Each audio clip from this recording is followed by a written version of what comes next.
to promote the ideals and the values of peace, stability, and shared opportunities across the world. We are actively working with all Security Council members and the wider UN membership to find solutions for peace in the Middle East, Africa, and Europe. Somalia remains deeply concerned by the continued suffering of the Palestinian people. The ongoing violence, displacement, and deprivation faced in the occupied territories, including Gaza, demand our collective conscience and urgent action. We call for an immediate and lasting ceasefire, unhindered humanitarian access, and renewed commitment towards the two-state solution as the only viable path for a just and lasting peace in the Middle East today. Somalia Security Council, Excellencies, ladies and gentlemen, Somalia is a unique history of decisively transitioning from conflict to a brighter socio-economic and political and security future. Starting from 2012 is the history of a real national effort supported by truly committed international partners, many of whom are represented in this room today. In fact, Somalia is an evidence that multilateralism and global solidarity can make the world a better, safer, and progressive place. This lived experience is our own government's inspiration for a determinedly working for a more just, peaceful, and progressive world within the UN Security Council during our membership, because we know that we are truly better together. When we all work in unison at home, we are bravely fighting the last remaining pockets of international terrorism while building a strong and sustainable national security architecture. We are working closely with all our valuable international partners in defeating the violence, extremism, ideology, falsehoods, and illicit financial systems that facilitate global terrorism. As a result of our efforts in Somalia, our people and citizens across the world are safe today. Of course, while we remain grateful for all international support to combat terrorism, I strongly commend the unwavering commitment and courage of Somali security forces and the local community defense forces for their sacrifices, resilience, and success against Al-Shabaab and ISIS, the two most dangerous terror organizations in the world today. This will continue until we achieve complete victory and harmony in our country, our region, our continent, and the wider world. We must never give in to cowardly terrorists. Excellencies, ladies and gentlemen, our government has embarked on a historic journey to undertake universal suffrage elections in Somalia for the first time in 57 years. Somalia was Africa's first democratic nation in the 1960s, and we are proudly returning to that path of inclusive governance once again. Today, our national election registration process is ongoing, and more than 40 independent political associations have registered to participate in the upcoming elections.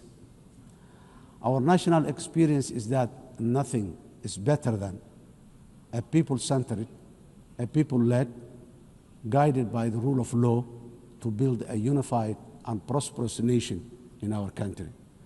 Financing development, the sustainable development goals are the blueprint for achieving dignity, justice, and equality through real investment in human capital, job creation, and social protection for the most vulnerable in all our communities. However, it was very clear from the fourth financing for development conference in Seville earlier this year that the financing gap between our ambitions and the reality are very far apart. Today, developing nations are facing the terrible shock of high debt burden, higher cost of sovereign borrowing, and expenditure on recurrent shocks, which is impossible to budget for annually. The traditional economic model of forecasting predictable expenditure supported by clear revenue streams is no longer this simple. Governments of the developing nations are also now subjected to real-time investment cuts in core developmental activities, including health, education, and basic infrastructure. This is because of realignment of the already dwindling development assistance they use to receive from the developing nations. This is not sustainable, and if we, as a community of nations, are to achieve collective developmental progress together. Excellencies, ladies and gentlemen, in Somalia, we are taking responsibility of our own economic development by building on the successes of our recent reform based on the debt relief. Today, we are focused on mitigating the excruciating cost of public service investment by continuously raising domestic revenue, strengthening public financial management systems, and enforcing strict expenditure controls while enhancing transparency and accountability. Furthermore, we are committed to benefiting from strategic location and natural resources through trade with our region and the world. In line support of this ambition, Somalia has joined the East Africa Community and is ratifying the African Continental Free Trade Area policies and joining World Trade Organization. Process is going on very well. Climate emergency, we are also resolute in our commitment to combat the devastating impact of climate change in the most vulnerable communities, especially those who are unable to mitigate and adapt effectively. Climate change is wreaking havoc across the world, with the most vulnerable countries suffering systemic and repetitive meteorological and socio-economic shocks. These devastating economies, destroying livelihoods and diverting limited public resources towards mitigating and adaptation responses, which take away from other vital social investment like education and health. The impact of climate change is forcing governments in developing countries, including my own, to make impossible financial trade-offs, which hamper our own aspiration for investing in resilience and development. Around 10% of the developing nations' budgets are diverted to responding to climate change. This needs to be addressed urgently through developed industrialized nations by meeting their financial obligations for climate crisis they continue to exacerbate. The climate crisis that continue to exacerbate. Excellencies, ladies and gentlemen, the resilient Somali people live with the climate crisis every day. For us, climate change is not an abstract. It is a horrible reality of disrupted and destroyed lives. Somalia's contributes almost nothing to global emission, yet we endure some of the harshest consequences. Droughts, floods, and rising seas erode livelihoods and displace families, threatening to undo the progress we are making towards peace and development. As a government, we understand that addressing the adverse impact of climate change is a global public good that requires strong partnership and genuine burden sharing. On our part, Somalia has adopted the national climate change policy, updated our national determined contribution, and is preparing its first biennial transparency report. We are also developing a robust national climate finance strategy to guide how we mobilize and manage resources to address the challenge. To ensure these resources are used effectively, we have established the National Climate Fund, a dedicated institution to channel climate financing transparently and directly to the communities on the ground, to the communities on the ground. We are restoring degraded lands, strengthening water security, and piloting nature-based solutions that protect both people and ecosystems. Despite our efforts, accessing climate finance remains too slow and complex. As our government strengthens its domestic revenue capacity and initiates the process for pre-arranging disaster risk financing, we call for financial support that is accessible, affordable, predictable, and just from the international financing institutions and capital markets. Nations on the front line, like Somalia, cannot be left to face this crisis alone, unsupported by the dominant global financial architecture, which is not fit for the purpose in this age of great challenge. Excellencies, ladies and gentlemen, in conclusion, the 80th anniversary of the UN General Assembly is the best possible opportunity to take stock of our global achievement as far as our common commitments to sustainable development are concerned. We quietly transitioned from the Millennium Development Goals to now the Sustainable Development Goals. Now, I wonder, with the clock rapidly ticking very fast towards 2030, what the next acronyms of our global development aspirations will be. For us, being better together means common ownership, common responsibility, and genuine partner sharing on the global achievement of sustainable development through investment in a resilient and fair future for all. I thank you.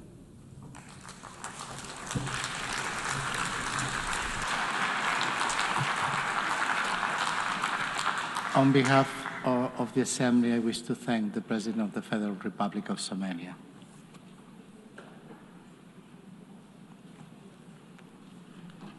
And now the Assembly will hear an address of His Excellency Jakub Mitovic, President of Montenegro. I request protocol to escort His Excellency and invite him to address the Assembly.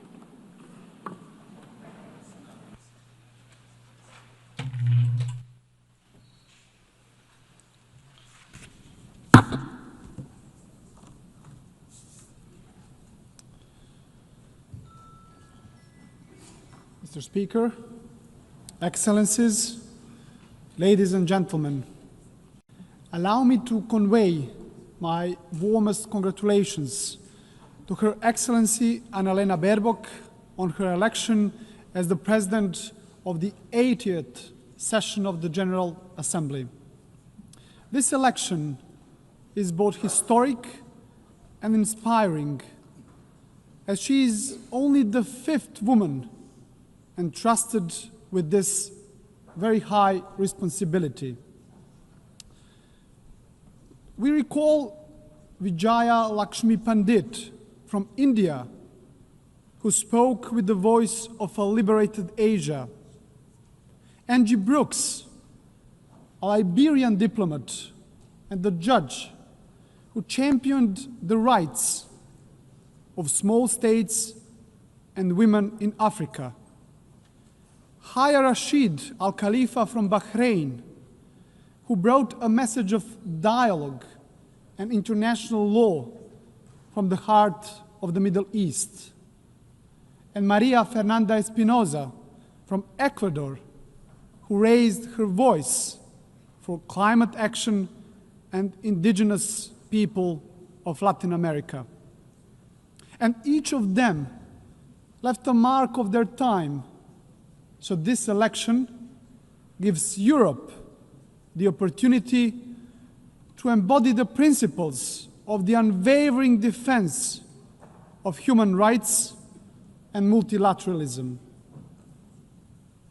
Dear colleagues, this year, as we commemorate 80 years since the founding of the United Nations, we reflect on the remarkable journey of this great organization that was created as a mission of global peace.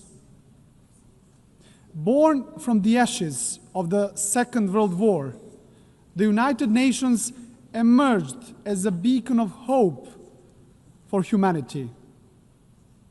Dear colleagues, imagine the devastated cities throughout the world back in 1945. Warsaw, reduced to ashes. St. Petersburg, shattered after the years of the siege. Berlin, in ruins. Hiroshima and Nagasaki struck by the unimaginable horror. And my hometown and the current capital of Montenegro, Podgorica, was also in the bombings virtually razed to the ground. And imagine at the same time the world leaders gathered who, despite their wounds, looked to the future. And at that very moment, when the trenches between nations still existed and the graves of the loved ones were still fresh, the Organization of the United Nations was born. The idea that light could emerge from darkness and that solidarity could triumph over despair. Despite the unprecedented destruction, the idea of peace and unity triumphed over division and hostility. The leaders of that time understood the urgent need for a strong global organization capable of preventing all future wars and fostering cooperation among nations. As part of the former Yugoslavia, Montenegro was among the founding nations of the United Nations. We have so far established an international system that promotes peace, upholds rules-based global order, safeguards human rights, and fosters sustainable development. Dear colleagues, without the United Nations, much of our collective progress would have remained just a distant dream. Yet, even after 8 decades, we must also acknowledge a sobering truth. The absence of the World War has not always meant the presence of genuine peace and prosperity in the world.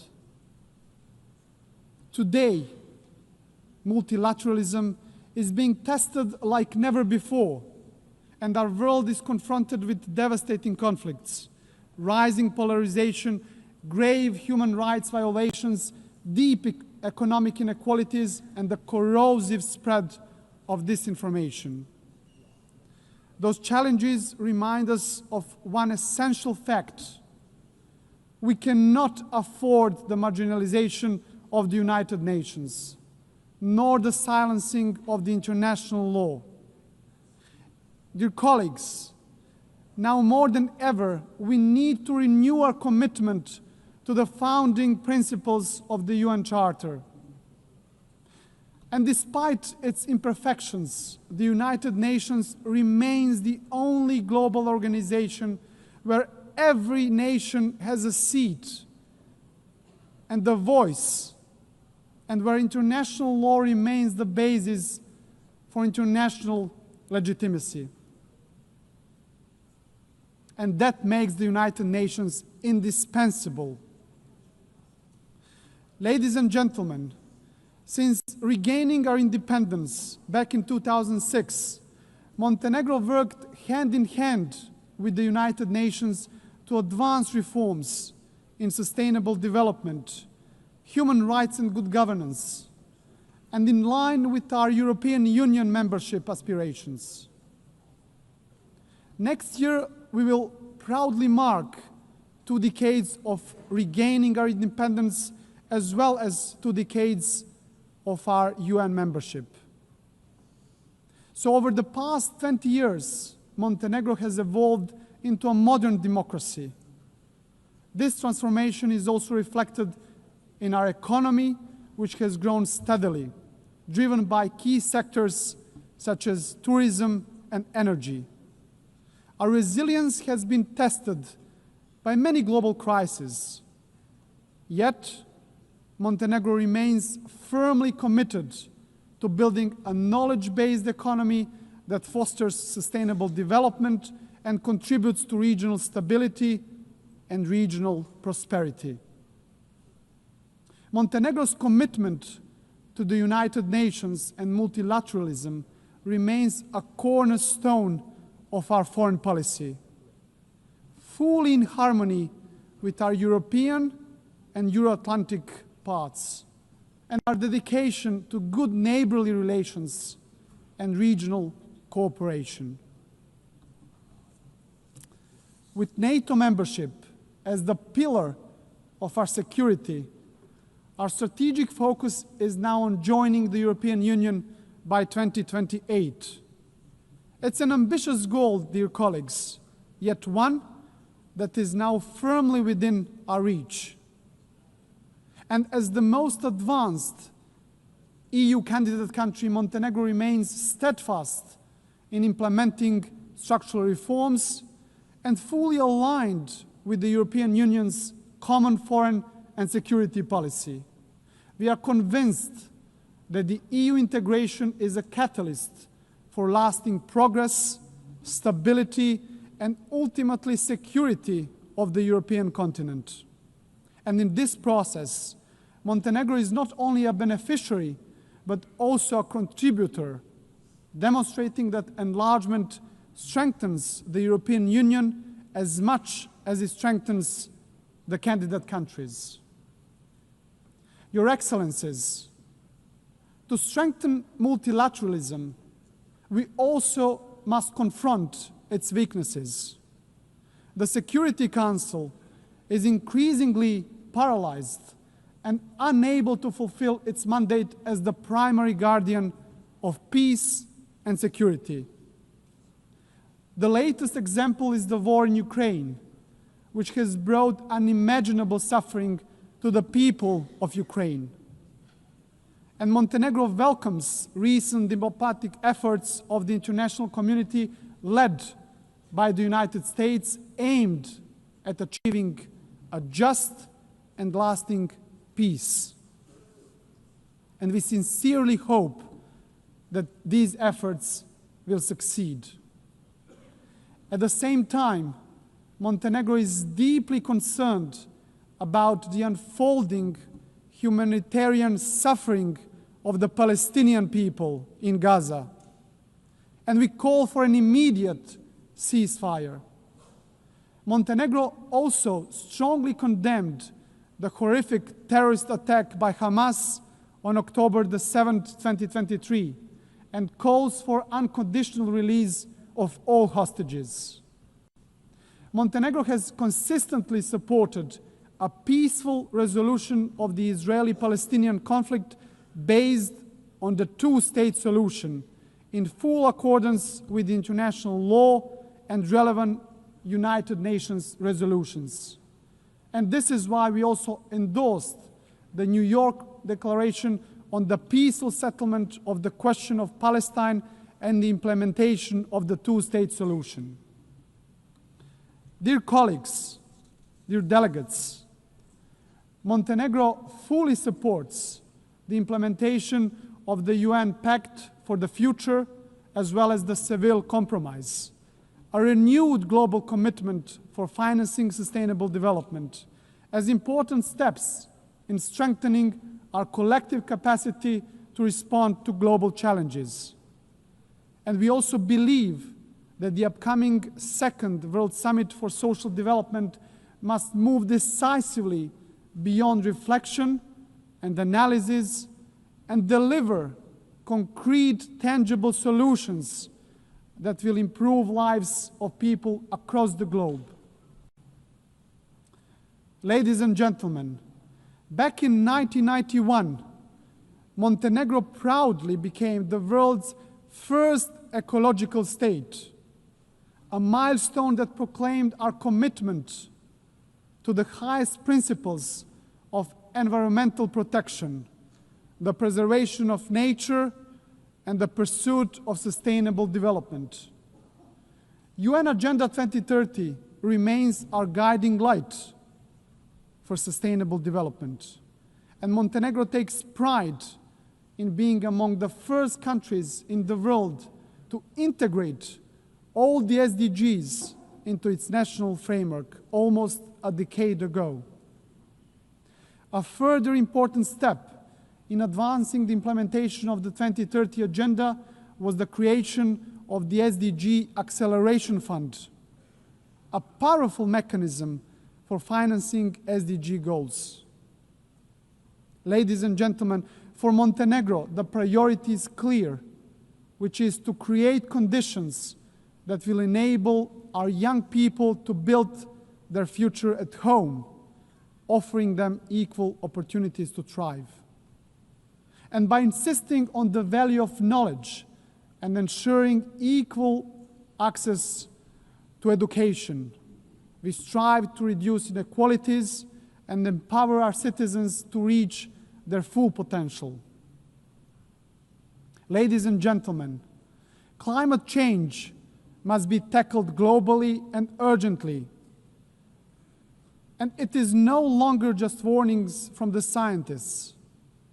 It is floods that swallow villages and cities, fires that destroy forests, fields, and homes, and delaying a more decisive action on the international scale means gambling with the lives of those who live today, but also of the future generations. Dear colleagues, rapid technological change, and particularly the rise of the artificial intelligence, must be harnessed in a safe, responsible, and inclusive manner. Technology should be an evolutionary gift to humanity, developed, founded, and guided with social responsibility, serving the greater good. Ladies and gentlemen, globally, human rights and fundamental freedoms continue to face serious challenges. And while significant progress has been achieved in advancing women's rights since the adoption of the Beijing Declaration, much remains to be done.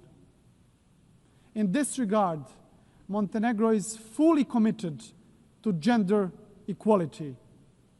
We have harmonized national policies with the best international standards, strengthened our institutions dedicated to the protection of women's rights, and promoted women's leadership in all spheres of our society. Your Excellencies, as we celebrate today 80 years of shared achievements, our collective task is to reform the United Nations and prepare it for the challenges and opportunities of the future. Criticism of the UN reflects not just on the organization itself, but on all of us as member states. For it is we who have created it, who guide it, and who bear responsibility to strengthen it. This is why Montenegro strongly supports the Secretary General's reform initiative, UN-80. It must not be seen as a mere bureaucratic exercise, but embraced as a commitment, a solemn commitment that the United Nations of tomorrow will be more agile and more efficient. And at the heart of these efforts must remain the UN's three key pillars: peace and security, sustainable development, and human rights, as the bedrock of all United Nations action. To conclude, dear friends, Montenegro is firm in its conviction that the United Nations must remain the cornerstone of peace, international law must prevail over force, and the rule-based order must be further strengthened. For without these principles, there can be no trust among nations, no true security, and no hope for a just and lasting peace in the world. And let me, at the end, quote the most famous writer from our part of the world and the Nobel Prize laureate, Ivo Andrić, who wrote in his masterpiece, The Bridge on the River Drina, of everything that man erects and builds in his urge for living, nothing is, in my eyes, better and more valuable than bridges. They are more important than houses, more sacred than temples, for they belong to all and are equal for everyone. Dear colleagues, this timeless truth reminds us that bridges are not only structures of stone, but structures of peace. It is a dialogue that builds bridges, and it is only through bridges that nations can walk towards peace. So our task is not to be passive heirs of history, but active builders of a better legacy. So let the next 80 years of the United Nations be not years of hesitation, but of courage and solidarity. So guided by these values, Montenegro will continue to build bridges, strengthen dialogue, and work tirelessly towards a future of stability, future of progress, and future of common success, fully aligned with the very spirit and mission of the United Nations. Thank you very much for your attention.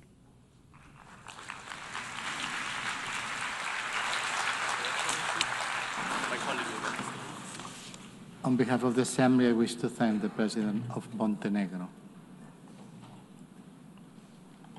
In accordance with Resolution 80/1 of 19 September 2025, I give the floor to the distinguished observer of the Observer State of Palestine to introduce an address by the head of a state.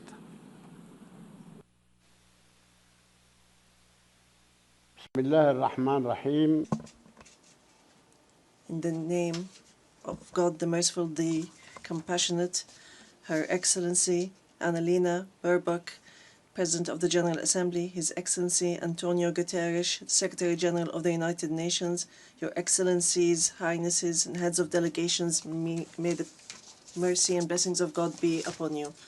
I speak to you today after almost 2 years in which our Palestinian people in the Gaza Strip have been facing a war of genocide, destruction, starvation, and displacement waged by the Israeli occupation forces, in which they killed and injured more than 220,000 Palestinians, the majority of whom are unarmed children, women, and the elderly.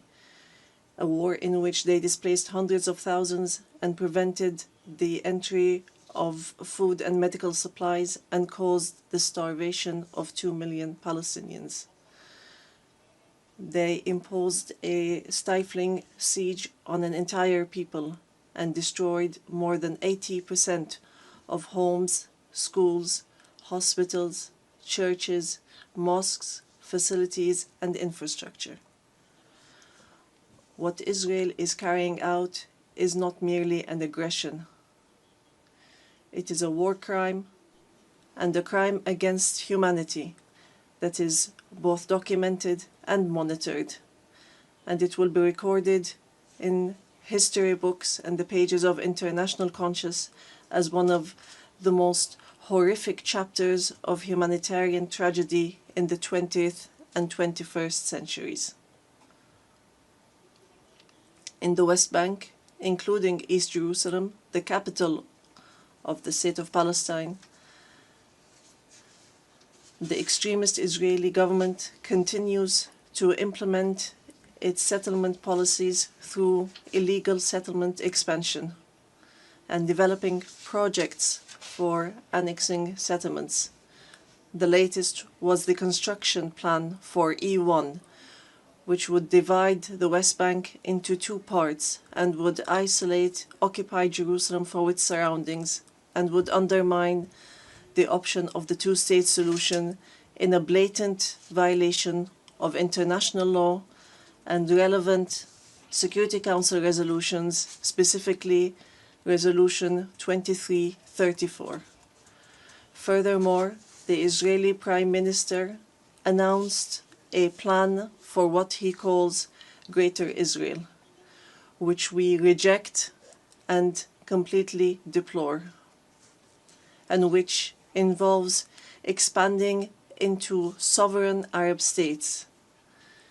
In addition to the brutal attack against the sisterly state of Qatar, which we condemn and see as an escalation that is grave and a blatant violation of international law, which requires a decisive intervention and deterring procedures and measures for such expansionary plans. With official support and through increasing facilities, the terrorism of settlers increases. They burn homes and fields, they uproot trees and attack villages and attack unarmed Palestinian civilians. In fact, they kill them in broad daylight under the protection of the Israeli occupation army.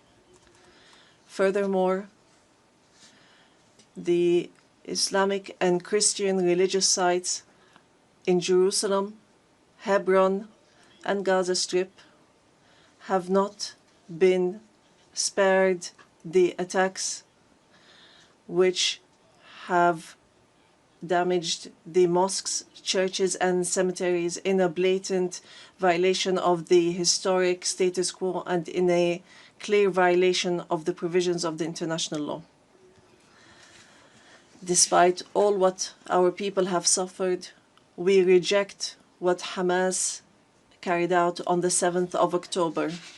These actions that targeted Israeli civilians and took them hostages, because these actions do not represent the Palestinian people, nor do they represent their just struggle for freedom and independence.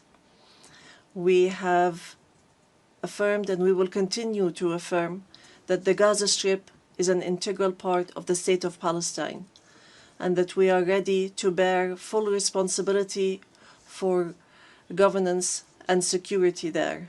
Hamas will not have a role to play in governance. Hamas and other factions will have to hand over their weapons to the Palestinian National Authority as part of a process to build the institutions of a one state, one law, and one legal security forces. We reiterate that we do not want an armed state.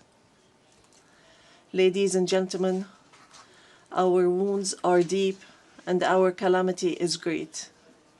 7 million Palestinians are still living the tragedies of the Nakba and displacement since 1948. Our people in the West Bank, including East Jerusalem, and in the Gaza Strip, are still living the tragedies of the Israeli aggression and occupation for decades. Years that our people have spent under occupation, killing, arrests, and settlement, and the theft of money, property, and lands. And this still continues without any deterrent or accountability. Years of oppression, deprivation, and the protection for the occupier, and enabling the occupier instead of protecting the people under the occupation. and more violations of the rights of our Palestinian people to self-determination, to freedom, dignity, independence, and sovereignty on the land of the occupied state, on the land of the state of Palestine occupied since 1967, including East Jerusalem. More than 1,000 resolutions at the United Nations. Not one of them was implemented. There have been many efforts, many international initiatives without reaching an end to this tragic situation that the Palestinian people are living under the yoke of occupation. In 1993, we signed the Oslo Accords, and we adhered to all its items, and we recognized the state of Israel. Israel, at the time, recognized the Palestine Liberation Organization as the sole legitimate representative of the Palestinian people. Based on that, we restructured our institutions, and we amended our national charter, and we rejected violence and terrorism, and we adopted a culture of peace. We made all our efforts to build the institutions of a modern Palestinian state that lives side by side in peace and security with Israel. But Israel did not adhere to the signed agreements and has worked systematically on undermining them.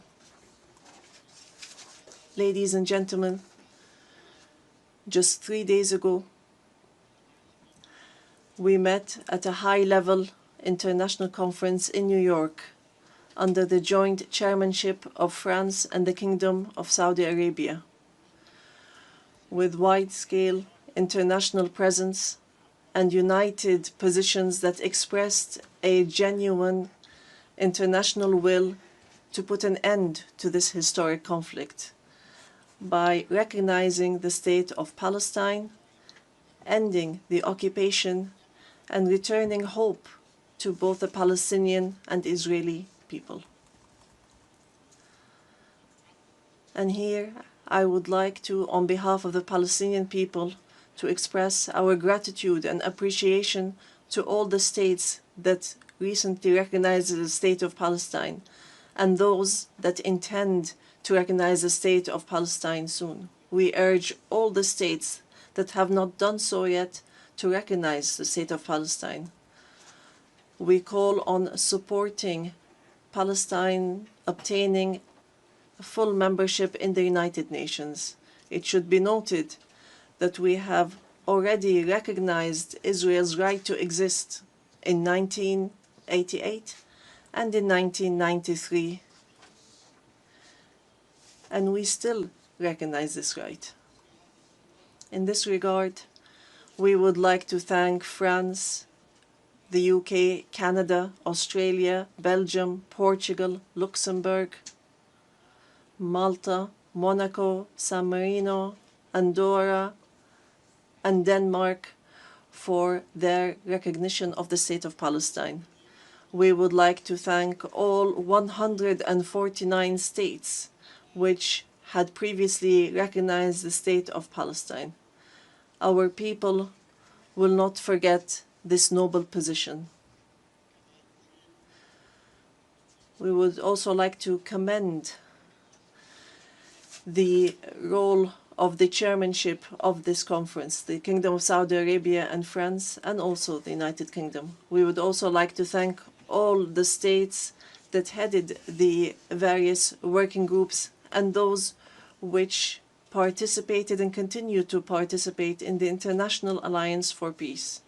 We would also like to thank the states that are supporting our efforts to stop the genocide, end the occupation, and achieve peace.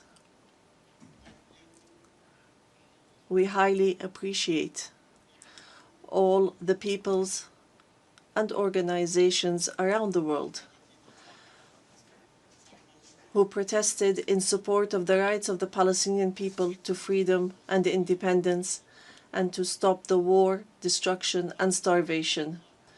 We reject confusing the solidarity with the Palestinian cause and the issue of anti-Semitism, which is something that we reject based on our values and principles. Within the framework of welcoming the outcomes of the International Conference for Peace, we reiterate today before the General Assembly the following points. First, the need for an immediate and permanent end to the war in Gaza. Second, the entry without conditions of humanitarian aid through United Nations organizations, including the UNRWA, and to stop using starvation as a weapon. And here we would like to thank the brotherly and friendly states and organizations that have been sending aids. Third, the release of all hostages and prisoners on both sides. Fourth, the complete withdrawal of the occupation from the Gaza Strip and the rejection of the plans for displacement and putting an end to settlement, the terrorism of settlers, and the theft of Palestinian lands and property under the headline of annexation, and stopping the aggression against the status quo in holy sites. These are all unilateral actions that undermine the two-state solution in Gaza, the West Bank, and Jerusalem. Fifth, the state of Palestine should take their full responsibility, starting with the Administrative Committee for the Gaza Strip, which is chaired by a minister in the Palestinian government, to manage the affairs of the Gaza Strip for a temporary period, and then to connect that with the West Bank, all through Arab and international support, and with Arab and international presence to protect civilians in Gaza and support the Palestinian forces under the umbrella of the United Nations, rather than being a replacement. Sixth, to guarantee that the residents of the Gaza Strip remain on their lands without displacement, and to implement a recovery and reconstruction plan in both the Gaza Strip and the West Bank. Seventh, releasing the Palestinian tax money that is being held by the State of Israel unjustly, and lifting the economic siege and the barriers from the Palestinian cities, villages, and refugee camps. Eighth, supporting our national efforts towards reform and conducting presidential and parliamentary elections within a year after the end of the war. The practical procedures has begun. A committee has been assigned to draft a temporary constitution, and it will end its work within 3 months, so that we move from authority to state. We want a modern and democratic state that abides by international law, the rule of law, and multilateralism, and the peaceful transition of power. And we are extremely keen to empower women and the youth. Ninth, we declare that we are ready to work with US President Donald Trump and with the Kingdom of Saudi Arabia and France, the United Nations, and all partners to implement the peace plan that was approved in the conference that was held on the 22nd of September, in a way that would lead towards a just peace and regional cooperation. Ladies and gentlemen, today we say clearly, peace cannot be achieved if justice is not achieved. And there can be no justice if Palestine is not freed. We want to live in freedom, security, and peace like all other people on earth, in an independent, sovereign state on the borders of 1967, with East Jerusalem as our capital, in security and peace with our neighbors. We want a modern civilian state that is free of violence, weapons, and extremism, one that respects law, human rights, and invests in people, development, technology, and education, not in wars and conflict.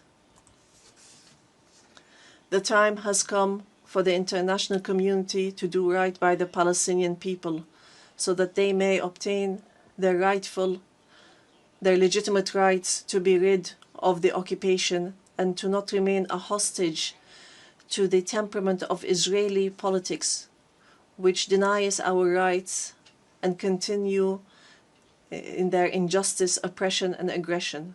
We are continuing to move forward, and we will continue our peaceful, legal, and diplomatic fight to obtain our rights. In conclusion, we say to our sons and daughters in the homeland, in the exile, and in the diaspora, no matter how much our wounds bleed, and no matter how long the suffering lasts, it will not break our will to live and survive. The dawn of freedom will emerge, and the flag of Palestine will fly high in our skies as a symbol of dignity, steadfastness, and being free from the yoke of occupation. Palestine is ours. Jerusalem is the jewel of our heart and our eternal capital. We will not leave our homeland. We will not leave our lands. Our people will remain rooted like the olive trees, firm as the rocks. We will rise from under the rubble to rebuild and to send from our blessed and holy land the messages of hope and the sound of truth and right, and build the bridges of just peace for the people of our region and the entire world. May the peace and mercy and blessings of God be upon you.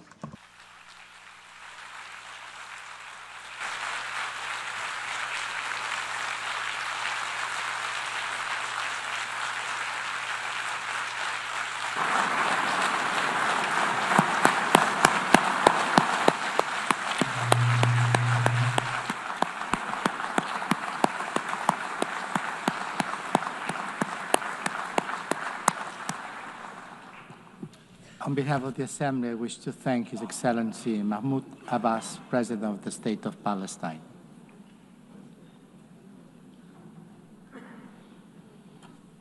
The Assembly will hear an address now by His Excellency Rashad Mohammed Al-Alimi, President of the Presidential Leadership Council of the Republic of Yemen.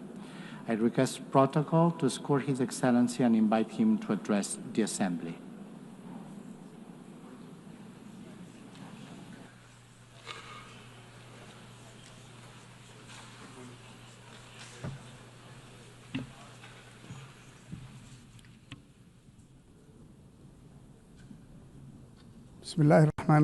In the name of God, most gracious, most merciful.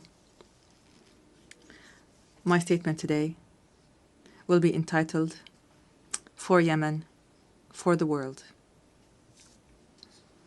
Your Majesties, Your Excellencies, Your Highnesses, Madam President of the General Assembly of the United Nations, Mr. Secretary General, ladies and gentlemen, distinguished delegates. I would first like to offer Madam Annalena Baerbock and her friendly country, the Federal Republic of Germany, I'd like to offer them our sincere congratulations on her election as President of the United Nations General Assembly. I wish her success in leading this session, which we attach great importance to as under the slogan, Better Together for Peace, Development and Human Rights. I would also like to commend the efforts of the Secretary General of the United Nations, Mr. Antonio Guterres. We look forward to working with these two leaders of the United Nations to champion peace and human rights in Yemen. and to offer protection to the relief staff that have been kidnapped by the terrorist Houthi militias that are backed by the Iranian regime. I also take this opportunity to offer our sincere congratulations to our great Yemeni people who tonight are celebrating the anniversary of the overthrow of the racist Imamate regime 63 years ago and the birth of the republic that is based on the principles of liberty, justice, and abolishing differences and class discrimination and encouraging the participation of women and guaranteeing rights and liberties. Ladies and gentlemen, within this organization, which was built in the aftermath of a horrific war, humanity 8 decades ago pledged that no people would be left alone to face dictatorship or chaos or famine without the backing of the international community.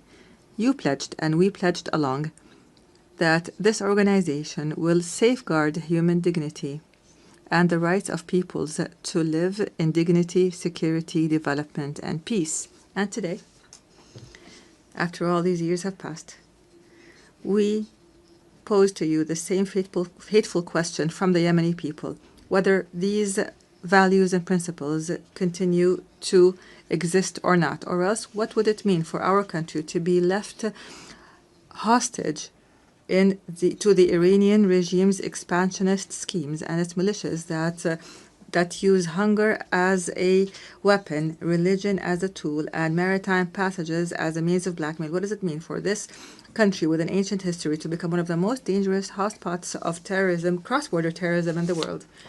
Therefore, we are here today not simply to speak of the epic confrontation of the Yemeni people against the most violent and arrogant of terrorist organizations at all. Rather, we are here to build on what was achieved and to call on the world once again to take action and not simply to take note, and to achieve the salvation that we have promised our people, not simply a repetition of statements of the past. Ladies and gentlemen, Yemen today is not simply a domestic crisis. Rather, it is a test of the credibility of the international organization. After a decade has passed to the coup that was orchestrated by the Houthi militias supported by the Iranian regime against the national consensus, our people are living one of the gravest humanitarian crises, facing security threats that transcend our borders and spread to the region and the entire world. The Houthi militias are no longer a rebel group in a remote area in the country. Rather, the Houthi militias are an international terrorist organization armed to the teeth with an advanced Iranian arsenal, including ballistic missiles and drones and booby-trapped boats and sea mines and fissile projectiles and other qualitative weapons that are internationally banned. In addition, this outlaw group supports networks that smuggle drugs and utilize new technologies to disrupt communications and guidance systems in an attempt to transform Yemen into a laboratory to experiment with the weapons of its supporters. These are not simply tools of war. Rather, this is a scheme to redraw the map of Iranian influence in the region. And those who are lenient with this group today must imagine how tomorrow will be when the Red Sea and maritime passengers fall prey permanently to this terrorism. Therefore, ladies and gentlemen, the past years have proven that the policy of conflict management, by offering more incentives, has only brought more disaster and destruction. Moreover, the policy of containment has given the Houthi militias the time and the resources to further expand its arsenal. The United Nations was unable to protect its own staff who were kidnapped in Sana'a, unable to protect the oil installations and the commercial ships. It has become clear that the peace we seek cannot be asked for, but must be imposed by force. Ladies and gentlemen, it has become incumbent upon the world today to reconsider its position on the Yemeni situation.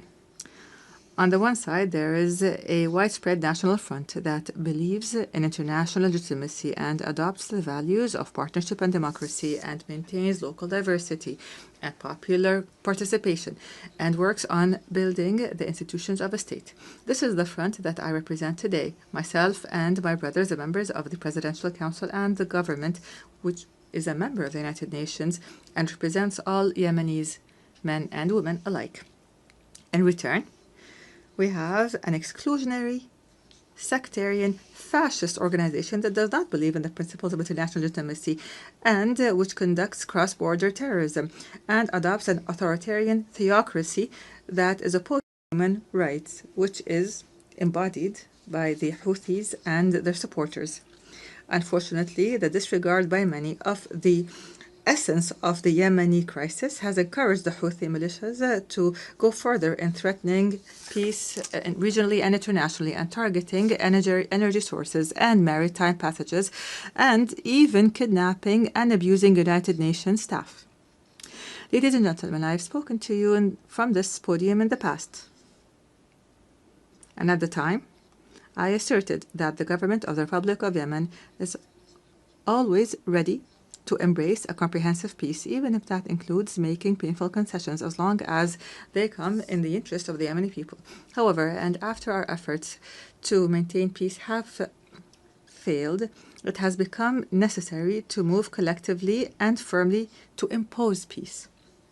Therefore, I call on you today to form an effective international coalition to restore security and stability to Yemen, a coalition that would rebuild the institutions of the state and would liberate the country from the clutches of the militias and all forms of terrorist groups. Ladies and gentlemen, the United Nations General Assembly, in its 80th session, seems to be in dire need to prove to its members that international law is not simply a myth, and that the rules-based international order is not simply a selective call.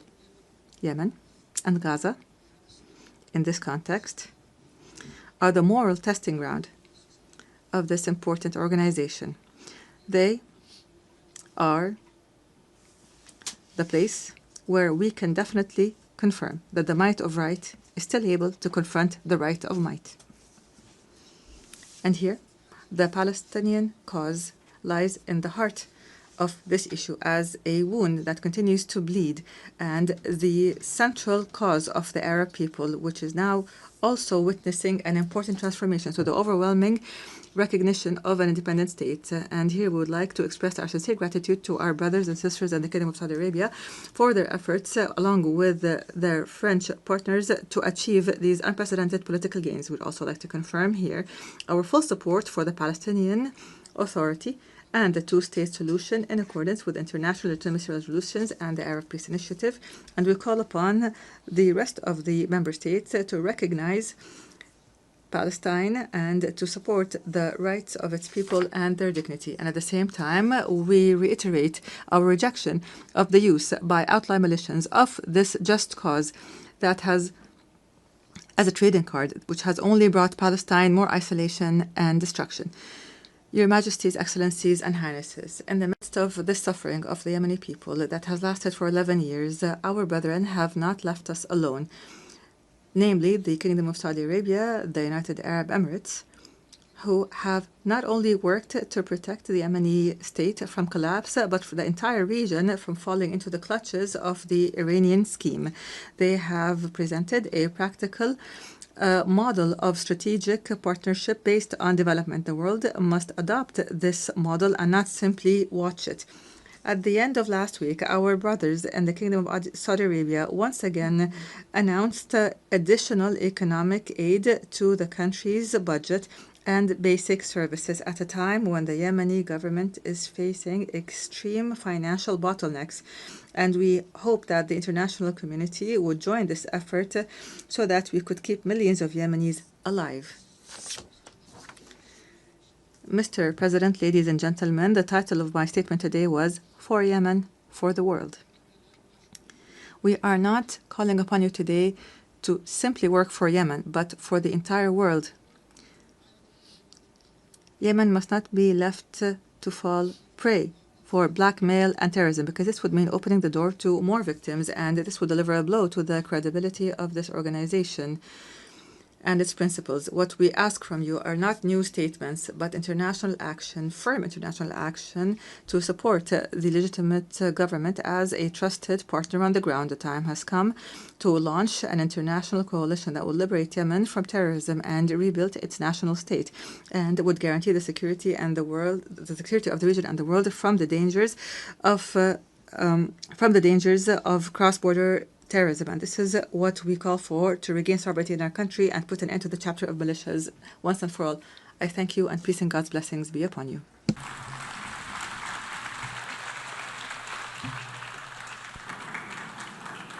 On behalf of the Assembly, I wish to thank the President of the Presidential Leadership Council of the Republic of Yemen.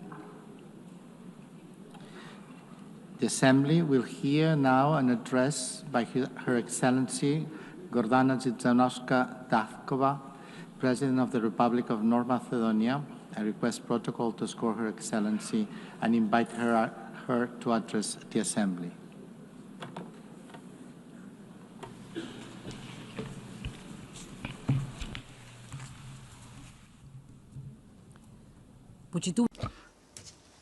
Honorable Member President of the United Nations General Assembly, Annalena Baerbock, Distinguished Secretary General of the United Nations, Mr. Guterres, esteemed Excellencies, ladies and gentlemen.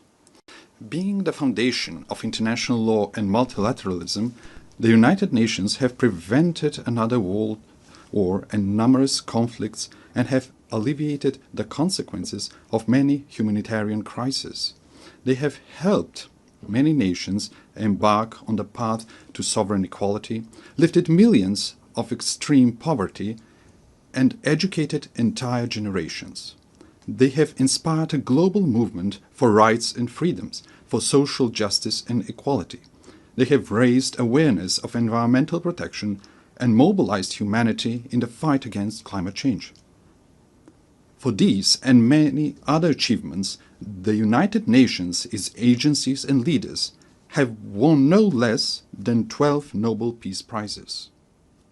Nevertheless, the United Nations today face a geopolitical and geoeconomic earthquake that is shaking the foundations of the post-World War II order. Today's crisis stems from deep tectonic shifts, undermining the principles that shaped the world for the past 80 years. A new geopolitical era is emerging before our eyes.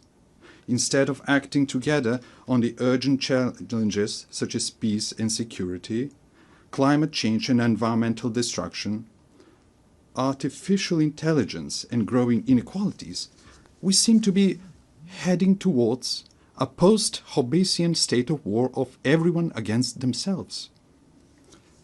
Instead of a single international order, parallel orders seem to be emerging, each with its own rules, values and interests, often directly against one another.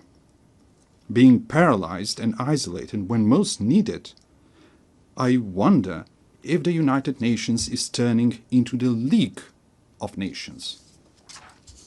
The signs are all around us. Instead of creating a sense of shared future, humanity is facing wars and loss of humanness. With international humanitarian law increasingly ignored, hunger is weaponized and humanitarian workers are targeted.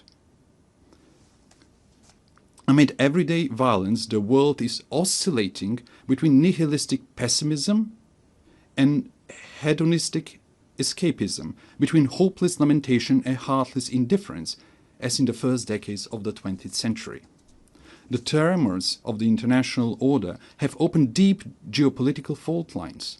One of the most active is in Ukraine, where war has been raging for 3.5 years.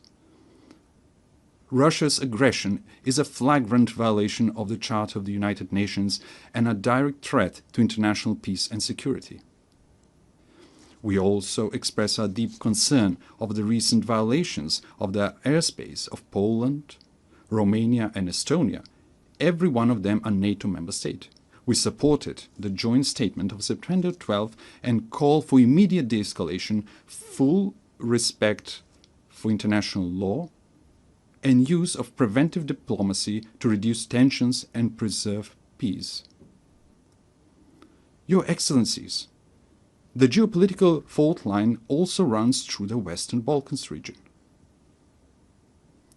The Macedonian accession process to the European Union has been continuously obstructed for 20 years, but not on the basis of objective Copenhagen criteria, but for subjective nationalistic reasons. The latest EU condition to start our negotiations is a new imposed amendment to the Constitution. The Constitution, lex superior and, in Rousseau's sense, a social contract between citizens, represents the most internal matter of any state. Our Constitution provides 4 initiators for amendments: the President of the Republic, the government, at least 30 members of parliament, and 150,000 citizens. It is clear that neither our neighbors nor the European Union are authorized proposers of amendments. We emphasize that conditioning the start of negotiations to new constitutional amendments once again reopens issues of history, culture and language, questions we have been assured were settled by the Prespa agreement with Greece. We are constantly reminded that agreements must be respected. Pacta sunt servanda.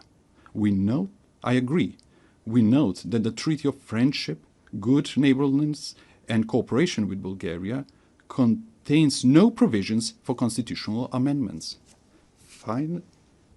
Finally, through the constitutive acts, the EU defines itself as a unity of diversity and commits to respecting cultural and linguistic diversity, national and cultural identity, and dignity and integrity.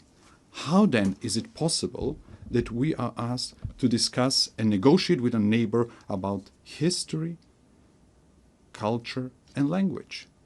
Time and again, we stress that we perceive ourselves as Europeans and deeply believe in the European project that brought peace and economic prosperity after the Second World War. The European ideal remains our greatest inspiration and strategic aspiration. As a country dedicated to good neighborly relations and regional cooperation, we do not seek disputes with our neighbors. What we desire is to be integrated in the Union, but without additional conditions and with national dignity preserved. We warn that after the war in Ukraine, the blocked European integration of the Western Balkans is not only a political, but also a security issue. With the political door closed for the Western Balkan countries and the door wide open for influences of third geopolitical centers of power, it is ironic that the Union calls for resilience towards them. Must we end up on the Security Council's agenda for the EU to unblock enlargement? If the European Union wants to be a geopolitical union, it must not leave the Western Balkans in a geopolitical vacuum. As the President of the European Commission has noted, the European Union must break the armor of consensus as soon as possible if it wants to complete the reunification of Europe and become a strong geopolitical factor again. Madam President, esteemed Excellencies, finally, I cannot but not address one of the most geopolitically volatile regions, the Middle East and Gaza. The Middle East has an ancient and rich tradition of interreligious and interethnic coexistence. History has shown that diversity, when respected, can be a source of cultural enrichment and long-term peace. But also history teaches that violence, regardless of its origin, deepens divisions, prolongs human suffering, and distances the parties from a just and comprehensive solution. We are convinced that sustainable peace in the Middle East can only be achieved through dialogue and diplomacy, in accord with international law. The inviolability of human life and dignity must be respected, even in times of war, in accord with international humanitarian law. In that spirit, we reaffirm our support for international efforts aimed at de-escalation, inclusive dialogue, and direct negotiations.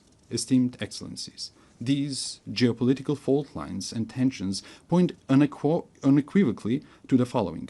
Without multilateral institutions and procedures, without international law and principles that would tame the strong and protect the weak, we will reenact the Thucydides Melian dialogue, with the strong doing what they can and the weak what they must. Consider how repeated violations of the United Nations Charter were tolerated, clearing the path for new ones.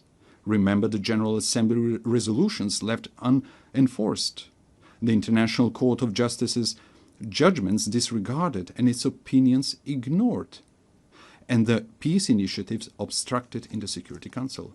Facing with the dysfunction of the current international order, some realists advise forgetting international treaties and conventions as a needless burden and seeking shelter in regional blocs and alliances. For them, the fastest and best way to resolve crisis is outside the United Nations without a Security Council mandate. However, departing from universal principles and mechanisms in favor of pragmatic opportunism and reaching for ad hoc measures pushes us towards an uncertain future of growing geopolitical and geoeconomic competition and even confrontation in the race for resources.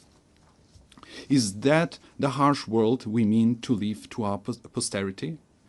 The alternative is to try to revitalize multilateralism and make its institutions more resilient to these systemic shocks. Respected Madam President, respected attendees, young generations have the right to a renewed charter, to a reformed and strong United Nations that will enable them to live in peace among nations and peace with nature. These reforms must not be cosmetic, but profound, to enable greater inclusiveness, harmonization between values and mechanisms, optimization of national and global interests, and functional institutions. The UN reforms depend on whether they are seen as an opportunity to renew the rules-based international order or as a challenge to the privileges of some member states. Yet, what is the point of being a privileged member state of a dysfunctional, irrelevant, marginalized international organization? For effective United Nations, it is necessary for the Security Council to be reformed, to be more inclusive, accountable, and responsible for maintaining international peace and security. The General Assembly must evolve into a representative policy-making body rather than a debate club. The implementation of International Court of Justice judgments must become mandatory for all member states, ensuring the rule of international law. Reform is needed not only for all challenges, but also for new ones. Artificial intelligence brings enormous opportunities, but also incalculable risks for our civilization. It is not just a technological leap. Its impact may be greater than the industrial and digital revolutions. Aware of this, my country and I support the proposal to make artificial intelligence a priority of the 80th session. Next year, we will elect a new Secretary General of the United Nations. We need a person with leadership skills, with rich diplomatic experience, and ability to bring differences and build consensus, but also deeply humane and committed to the vulnerable. The next top diplomat of the world must possess knowledge, patience, and tact. After 80 years, it is high time for a woman to be a Secretary General of the United Nations. In a world dominated by strong men, often with weapons, we need strong women with wisdom and empathy. I believe that women who are along with their children, are the greatest and most numerous victims of wars, have an inalienable right and obligation to prevent them. The anarchic international order is a threat to all, but especially to small states. It is natural for small and medium-sized states to be the greatest supporters of the United Nations reforms. Distinguished Excellencies, let me share with you what we are doing in this regard. We supported the adoption of the Pact for the Future as a new global social contract. Living in one of the most climate-vulnerable regions in the world, the Mediterranean, Macedonian citizens are already experiencing the consequences of the climate crisis, such as extreme weather conditions. That is why we supported the implementation of the Paris Agreement at COP29 in Baku. We supported the Seville commitment on financing for development and integrated the Sustainable Development Goals in our National Development Strategy 2024-2044. At the third UN Ocean Conference in Nice, we committed to strong international ocean governance supporting the action plan. We are making great efforts to promote women's leadership and the implementation of the Agenda on Women, Peace and Security. We signed the new 2026-2030 framework for cooperation with the United Nations to ensure inclusive social and human development, sustainable economies and decent work, resilient and green societies and ecosystems, the rule of law and good governance. Esteemed Excellencies, we are standing in front of a great test. Either we will guarantee an international order based on visionary principles, or we will rush towards a catastrophe of unimaginable proportions for humanity. Former Secretary General Dag Hammarskjöld reminded us that the United Nations was not created in order to bring us to heaven, but in order to save us from hell. We should recognize the United Nations for what it is: an admittedly imperfect but indispensable instrument of nations in working for peaceful evolution towards a more just and secure world order. Let's give them that chance. Thank you.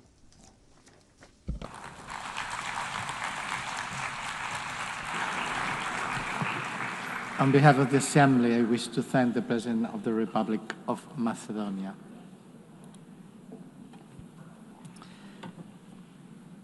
L'Assemblée va entendre l'allocution de son... The Assembly will now hear the statement of His Excellency, Mr. Anthony van Laurent Saint-Cyr, President of the Presidential Transition Council of the Republic of Haiti. I request protocol to accompany His Excellency, and I invite him to speak before the Assembly.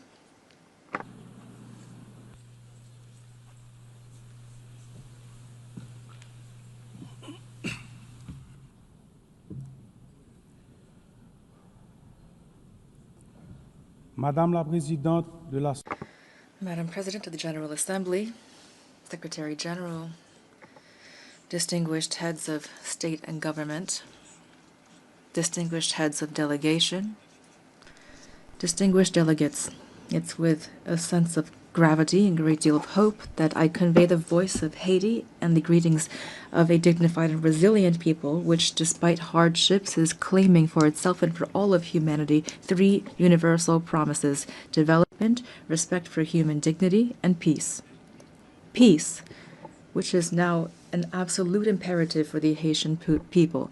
On behalf of this people, Madam President, I would like to warmly congratulate you on your election as President of this Assembly. I also would like to thank Secretary General Antonio Guterres for his unwavering commitment to our organization and his constant and multifaceted support for the Republic of Haiti. Ladies and gentlemen, the theme of this session, Better Together, 80 Years and More for Peace, Development, and Human Rights, honors the outstanding work carried out over the past decades. It also recalls the importance of remaining unified and resilient in the face of the unprecedented crises threatening the future of the planet, as well as international peace and security. Today, hunger is threatening millions of lives. Armed conflicts are multiplying and extreme poverty is deepening, causing forced migrations that jeopardize international stability and that put the solidarity between nations to the test. In addition to these challenges, we also are dealing with climate change, a rise of terrorism, mass atrocities, transnational crime, the erosion of human rights, and disinformation. We cannot turn a blind eye to the urgent need to strengthen our healthcare systems, to ensure a just energy transition, and to promote gender equality and youth inclusion. These issues require us, the world leaders, to shoulder our responsibility to build a UN that is better adapted to the challenges of today and the hopes of tomorrow. We must ensure that all of our actions, including technological breakthroughs such as artificial intelligence, foster peace, development, and human dignity. Ladies and gentlemen, just a 4-hour plane ride from here, a human tragedy is unfolding, one of the most devastating of our hemisphere. Every day, innocent lives are extinguished by bullets, fire, fear. Entire neighborhoods are disappearing, forcing more than 1 million people into internal exile and annihilating memories, investment, and infrastructure. Thousands of children have been deprived of their fundamental right to education. Thousands of young people are condemned to despair. Hundreds of women and girls have been raped, and they will forever carry the scars of this violence in their bodies and souls. Almost half of the population is facing acute food insecurity. The healthcare system is collapsing. Hospitals are being vandalized, burned, or forced to shut down. Doctors are fleeing. Lives are being lost due to a lack of treatment. Even the treatment for persons living with HIV and tuberculosis is under threat. This is the face of Haiti today, a country at war, a modern-day Guernica, a human tragedy at the doorstep of America, only a 4-hour flight from here. It's important to say this. Haiti is experiencing war, a war between criminals that want to impose violence as their social order and a population, an unarmed population that is fighting for human dignity and freedom. The response must be firm and determined. Today, the international community must stand alongside Haiti and take large-scale measures, not half steps. A strong, coordinated, and immediate action is needed. Silence and inaction are not an option. We must act quickly to protect lives, to protect the innocence of children, to provide youth with a future, and to allow citizens to decide their own future at the voting booth. Every minute lost means human lives sacrificed and an erosion of democracy. Haiti wants peace. Haiti expects peace. Haiti has the right to peace. Yes, ladies and gentlemen, peace today is the most pressing need of the Haitian people. It is the raison d'etre behind our tireless battle, the battle between our security forces, led by our security forces and the multinational security support mission. Many policemen and soldiers have fallen in the war against criminal groups. We pay tribute to these heroes, Haitian and Kenyan, who have laid down their lives for their commitment to restoring peace and security in Haiti. Today, out of the 2,500 troops initially required and promised, there are only 1,000 members of the multinational mission on the ground. Their courage, combined with our own efforts, have not been sufficient to contain the security crisis. And yet we have increased by 40% the budget for our security forces. We've recruited new members. We have strengthened our troops and acquired more material and equipment. We must face the reality. Haiti is at the epicenter of an unprecedented regional threat. Powerful and heavily armed criminal networks are trying to destabilize our country and take over the economies of our entire common space. The new front lines of this battle are in our country, in Haiti. If we lose this battle on our soil, it will be futile to try to contain it in the rest of the region.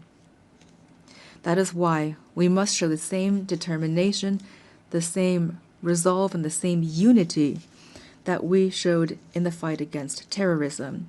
Haiti cannot could never overcome this challenge single-handedly. Today, it is crucial to mobilize a strong force with a clear mandate and with adequate material, logistical, and financial resources. In this regard, the lessons of the MMS and recommendations of Haitian experts must be taken into account. We also need heightened international cooperation based on intelligence sharing and on rigorous border control to curb the flow of arms, ammunition, drugs, and financing toward these gangs. Peace cannot be restored unless our regional partners take concrete measures to ensure their territories do not serve as a starting point or a transit hub for this kind of trafficking. Approaches that failed yesterday will not save Haiti today. It is critical to listen to the voice of the Haitian people, to try new solutions that are stronger and more adapted to the realities on the ground. In this regard, we fully support the efforts made to transform the multinational security support mission. We also call for solidarity from the entire international community, especially for the commitment of members of the Security Council for a vote in favor of the resolution establishing a gang suppression force. That is why I would like to express on behalf of the Haitian people my profound gratitude to the United States and to Panama for this initiative, the implementation of which will mark a turning point in our fight against insecurity, which is suffocating our nation.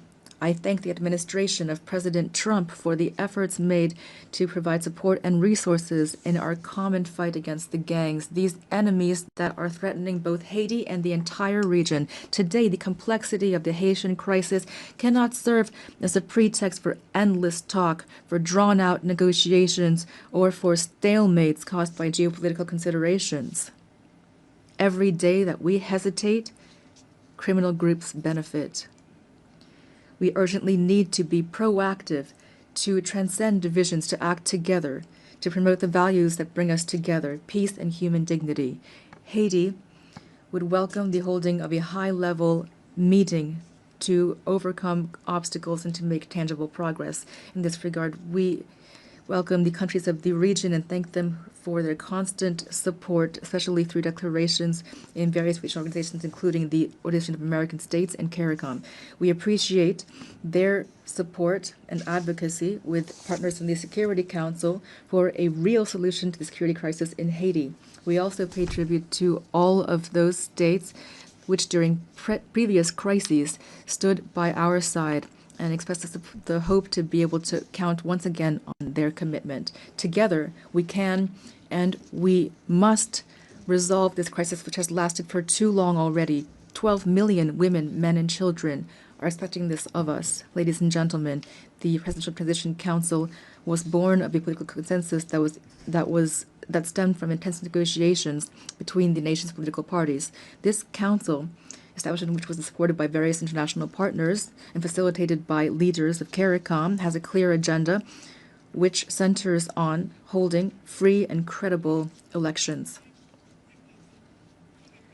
I repeat, free and credible elections. Despite the many challenges caused by the security crisis, the electoral process, for which the PTC and the government have shown real political will, has made real headway.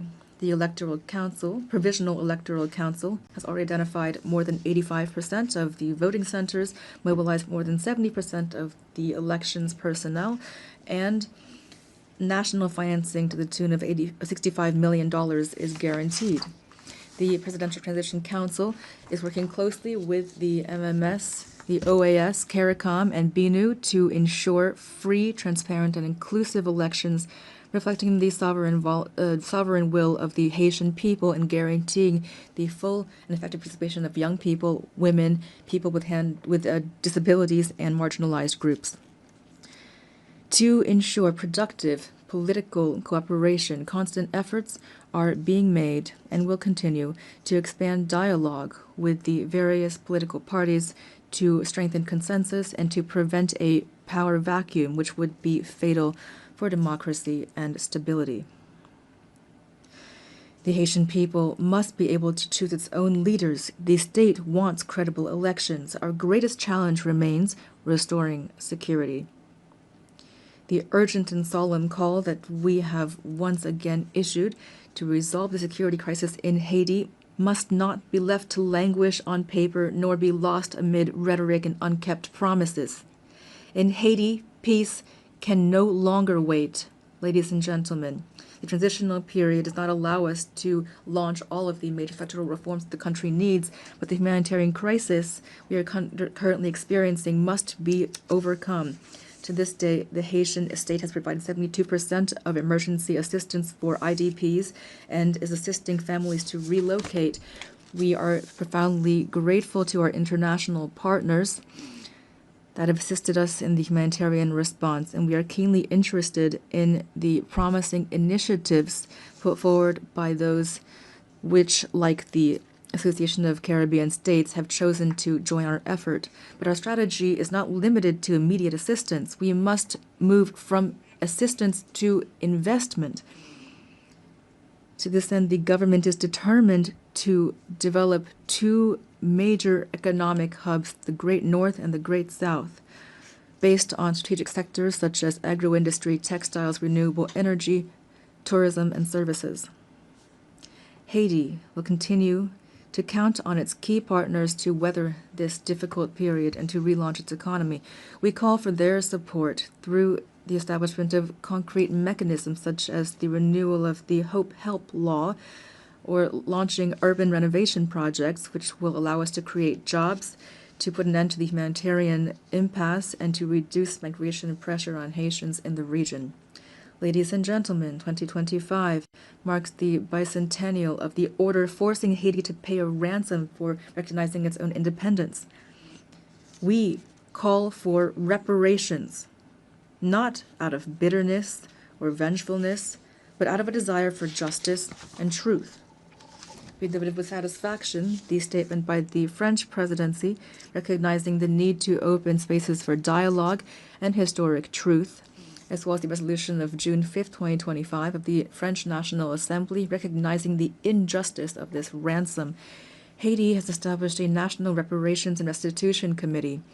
We call for this progress to be accompanied by concrete action. France, which is the cradle of human rights, today has the opportunity to write a new chapter in its history with Haiti by honoring the ideals of freedom, equality, and fraternity that unite us.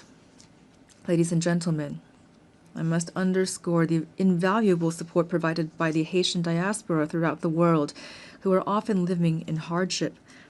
Whether in America, in Europe, in Africa, or elsewhere, the millions of Haitians living abroad contribute to the development of Haiti. We are undergoing a multidimensional crisis, and we call for patience and understanding from our partners and friends so that our nationals are always treated with respect and dignity. Behind every migrant there is a face, a family, a history, and a contribution to be made to their new country of residence. Haiti reaffirms its commitment to dialogue and to bilateral cooperation in the spirit of neighborliness and mutual respect to identify balanced and long-term solutions to Haiti's problems. The safe and orderly circulation of goods and of people, especially through air transport, is crucial for a shared future and common prosperity. Ladies and gentlemen, the Haiti of tomorrow deserves peace and prosperity, a future based on an independent judiciary, universal education, affordable health care for all, and an economy that provides every citizen with the same chance at success. This future also requires bold reforms, independent justice, and an end to impunity. On April 16, 2025, we enacted a decree establishing two specialized judiciary bodies, one to litigate crimes and complex financial infractions, and another to prosecute mass atrocities and sexual violence. We're making progress toward making these bodies operational. We are prepared to continue down this path. This is not the time for Haiti fatigue. The international community does not have the right to turn away from Haiti's situation. In light of this crisis, silence would not be neutrality, it would be complicity. Ladies and gentlemen, allow me to pay tribute to the Haitian people. Representing them here is the greatest honor of my life. Beyond my functions as president of the Presidential Transition Council of Haiti, I am a real, active Haitian citizen with a profound love for my homeland, a land of freedom and dignity, a land of courage and talent. Haiti is not a nation that has given up. We are a great people, a people that stands together, men and women who have sacrificed for their homeland and for humanity. Haiti is not a playground for armed criminals. Rather, it is a nation on its feet, comprised of dignified, resilient families who every day, despite terrible adversity, are fighting for a better future. I pay tribute to my fellow countrymen and women who are, without a doubt, among the most resilient people on earth. They deserve better. Giving them new hope is my only mission, and that is why now I call upon you to stand side by side with Haiti. We must build peace in Haiti, for the Caribbean, for the Americas, for all of humanity. Thank you.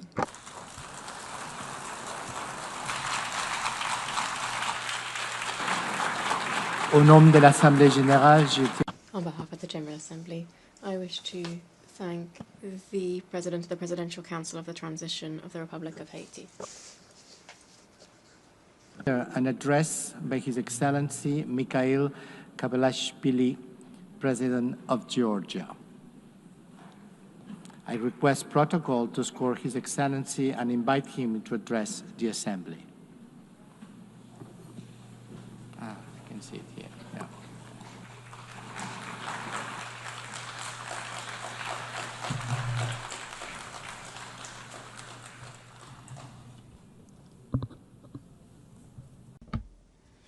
Madam President, Mr. Secretary General, distinguished colleagues, ladies and gentlemen, I represent a country with a 3,000-year history, the cradle of one of the world's most ancient civilizations and the brave Georgian people, filled with pride and dignity, a country that possesses a unique alphabet, an ancient language, and 17th century-long Christian traditions. The history of Georgia is continuous chronicle of our people's struggle for survival against invaders, through which we have miraculously managed to preserve our cultural identity, traditions, and national character. Despite centuries of continuous warfare with invaders, the cultural environment in Georgia has always been distinguished by exceptional humanism, tolerance, and compassion for others. Tolerance, openness to others, harmonious coexistence, and diversity form the cornerstone of our ancient culture, which is brilliantly reflected in Georgian polyphony, in our national traditions, and in the world-renowned Georgian epic Shota Rustaveli's The Knight in the Panther's Skin. Georgia is a place where, throughout history, no human has ever been oppressed or persecuted on ethnic or religious grounds. Quite the opposite. We have always been known for our profound sense of justice. I represent the Georgian people, who know both the cost of war and the value of freedom and peace, a people who cherish their rich history and traditions, while at the same time facing with resolve the challenges that lie before our country. Amid a rapidly changing geopolitical landscape and unprecedented global challenges, such as ongoing conflicts, climate change, ideological polarization, cultural alienation, and war-driven humanitarian crisis, Georgia stands firmly as a guardian of dialogue, peace, stability, and sustainable development. Despite the many challenges surrounding us, we have managed to ensure the security of our people. The fundamental philosophy of the Georgian government remains to preserve peace, and no matter the cost, to spare our people from war. For the fourth year now, a horrific, bloody war has been raging in Ukraine, bringing catastrophic consequences and immense human suffering. Drawing on the bitter experience of the 2008 war, whose wounds have not yet healed for the Georgian people, We understand better than many the pain that Ukrainian nation endures today. Now as before, Georgia expresses its firm and unwavering support for Ukrainian people.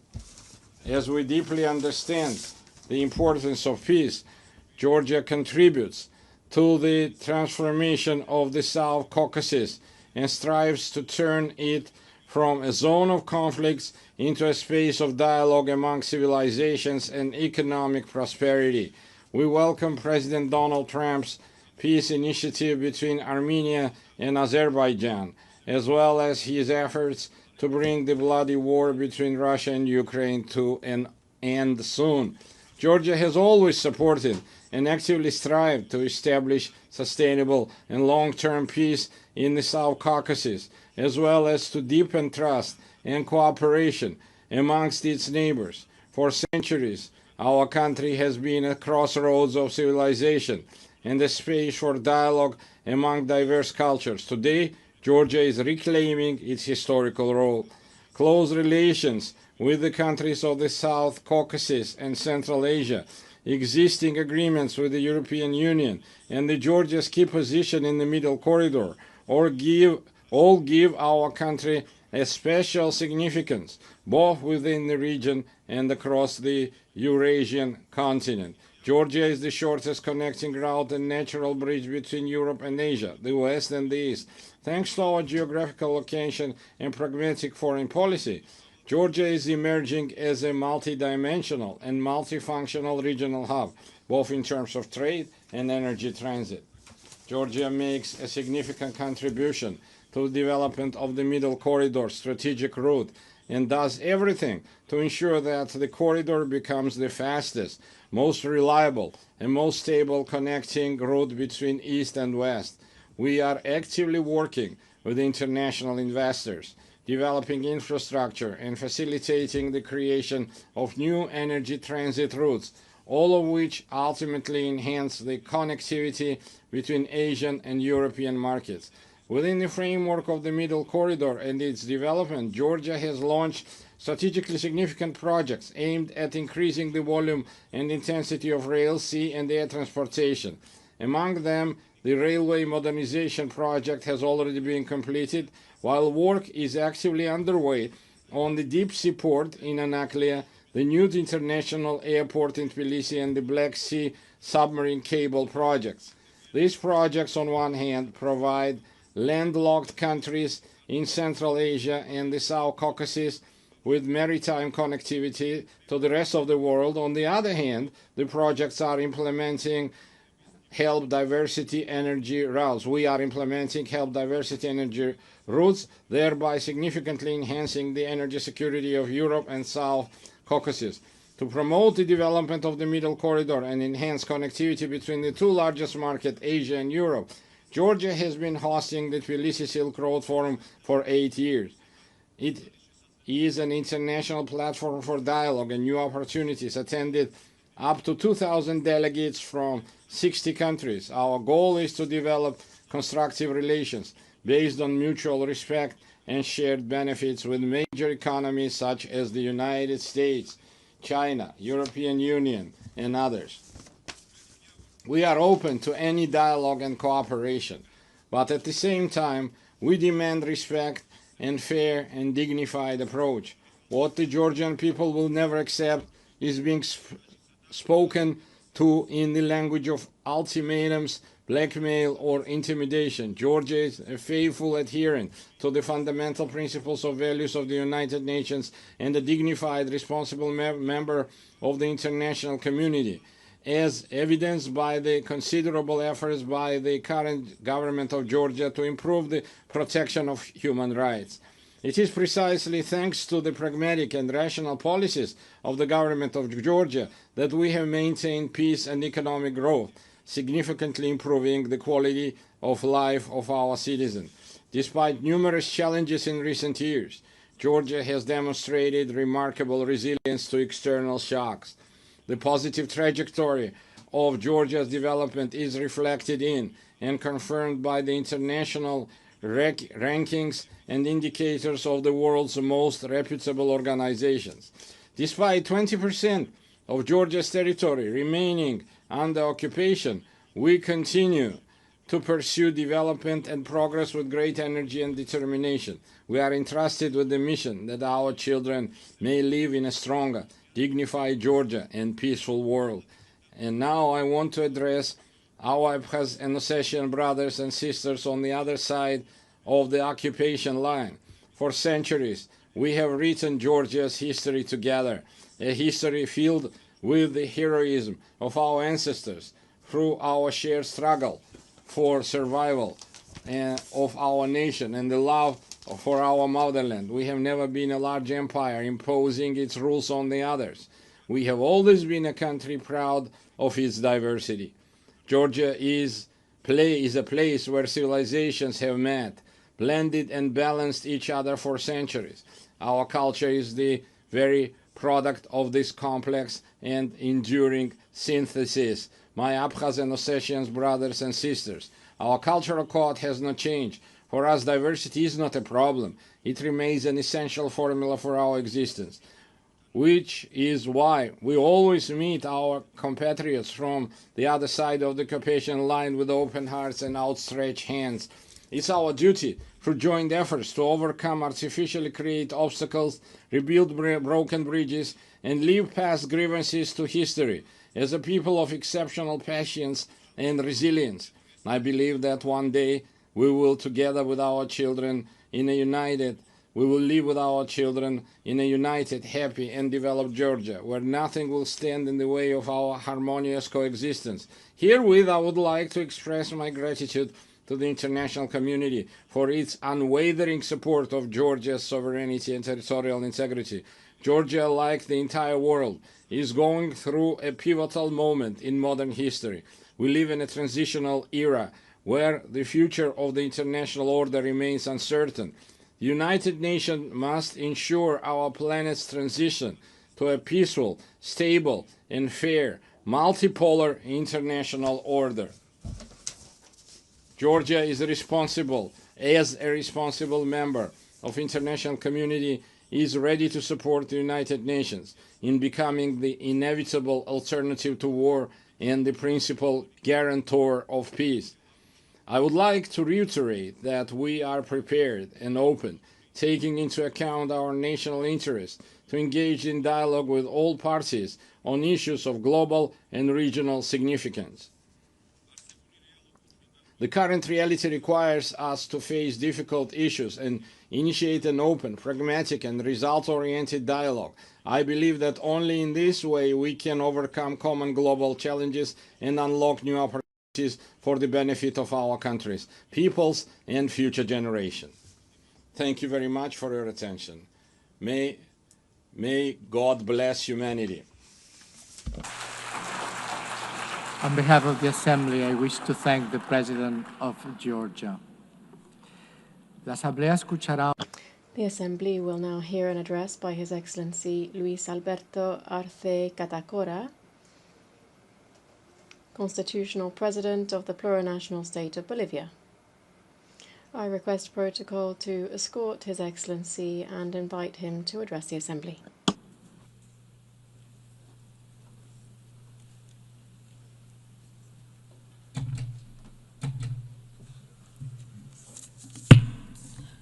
Muy buenos días. A very good morning to all of you. Allow me to express brotherly greetings to the President of the General Assembly of the United Nations, Annalena Baerbock, and through her to the entire Assembly. The 80th session isn't just any other date. It is a space for a historic time which invites us to stop and to look back, to remember why this organization was born and why it has seen the results that humanity was waiting for after the 2 world wars, in which the fight for wealth and areas of influence left in its wake millions of dead, displaced, and wounded. We are living with a wound that we're trying to overlook. Over 8 decades, In the concert of nations, we have seen the development of narratives that, using the skill of the great powers with long-standing experience in the international community, have camouflaged deep wounds and the devastating memories of humanity. They've done so using smart normative texts that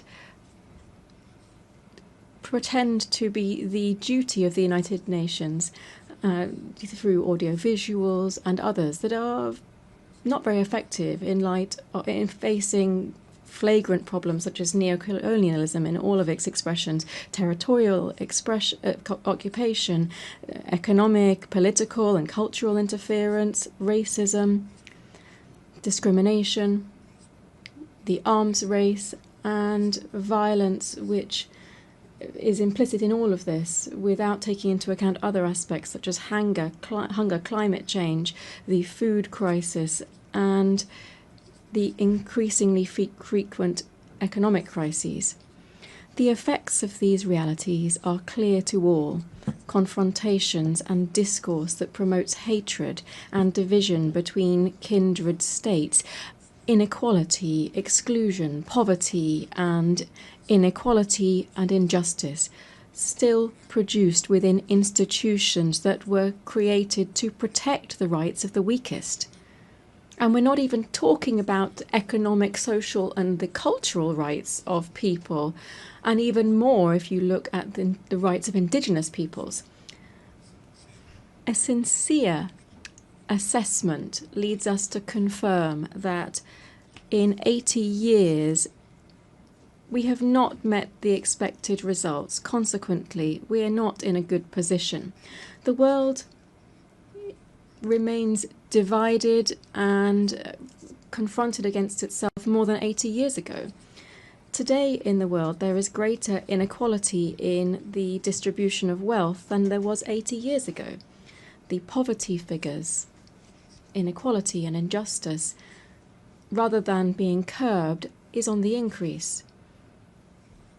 The risk that any remaining peace should disappear and the Third World War would overtake the entire planet is very close if we don't react in time. The danger here is that the unstoppable force of capitalism with the misuse of artificial intelligence would increase the climate change, would liquidate the planet, and would convert the immense majority of the population into unnecessary beings is also something that we can't completely rule out. We're not in a good place. The UN was established on the basis of the foundations of the skeletons of the Holocaust and the not only physical but also moral ruins left by the fascist racism and also increasing neocolonialism with the use of 2 atomic bombs. One of the goals that gave rise to the United Nations was to not repeat the barbarity of war. Today we hear the echoes of the drums of war on all continents. We see the practice of genocide on the sole decision of 2 countries. We deny the right to be free and sovereign to a people. Sophisticated weapons are used against a sovereign country, and increasing militarization is being promoted within a region with double standards in combating the war on drugs. And at the same time, we maintain a criminal blockade against its people and the state for the sole crime of having claimed its own independence more than 6 decades ago. Wars are not the same as we had 80 years ago. Wars now are multidimensional. They use economic, financial, media, information, cyber warfare.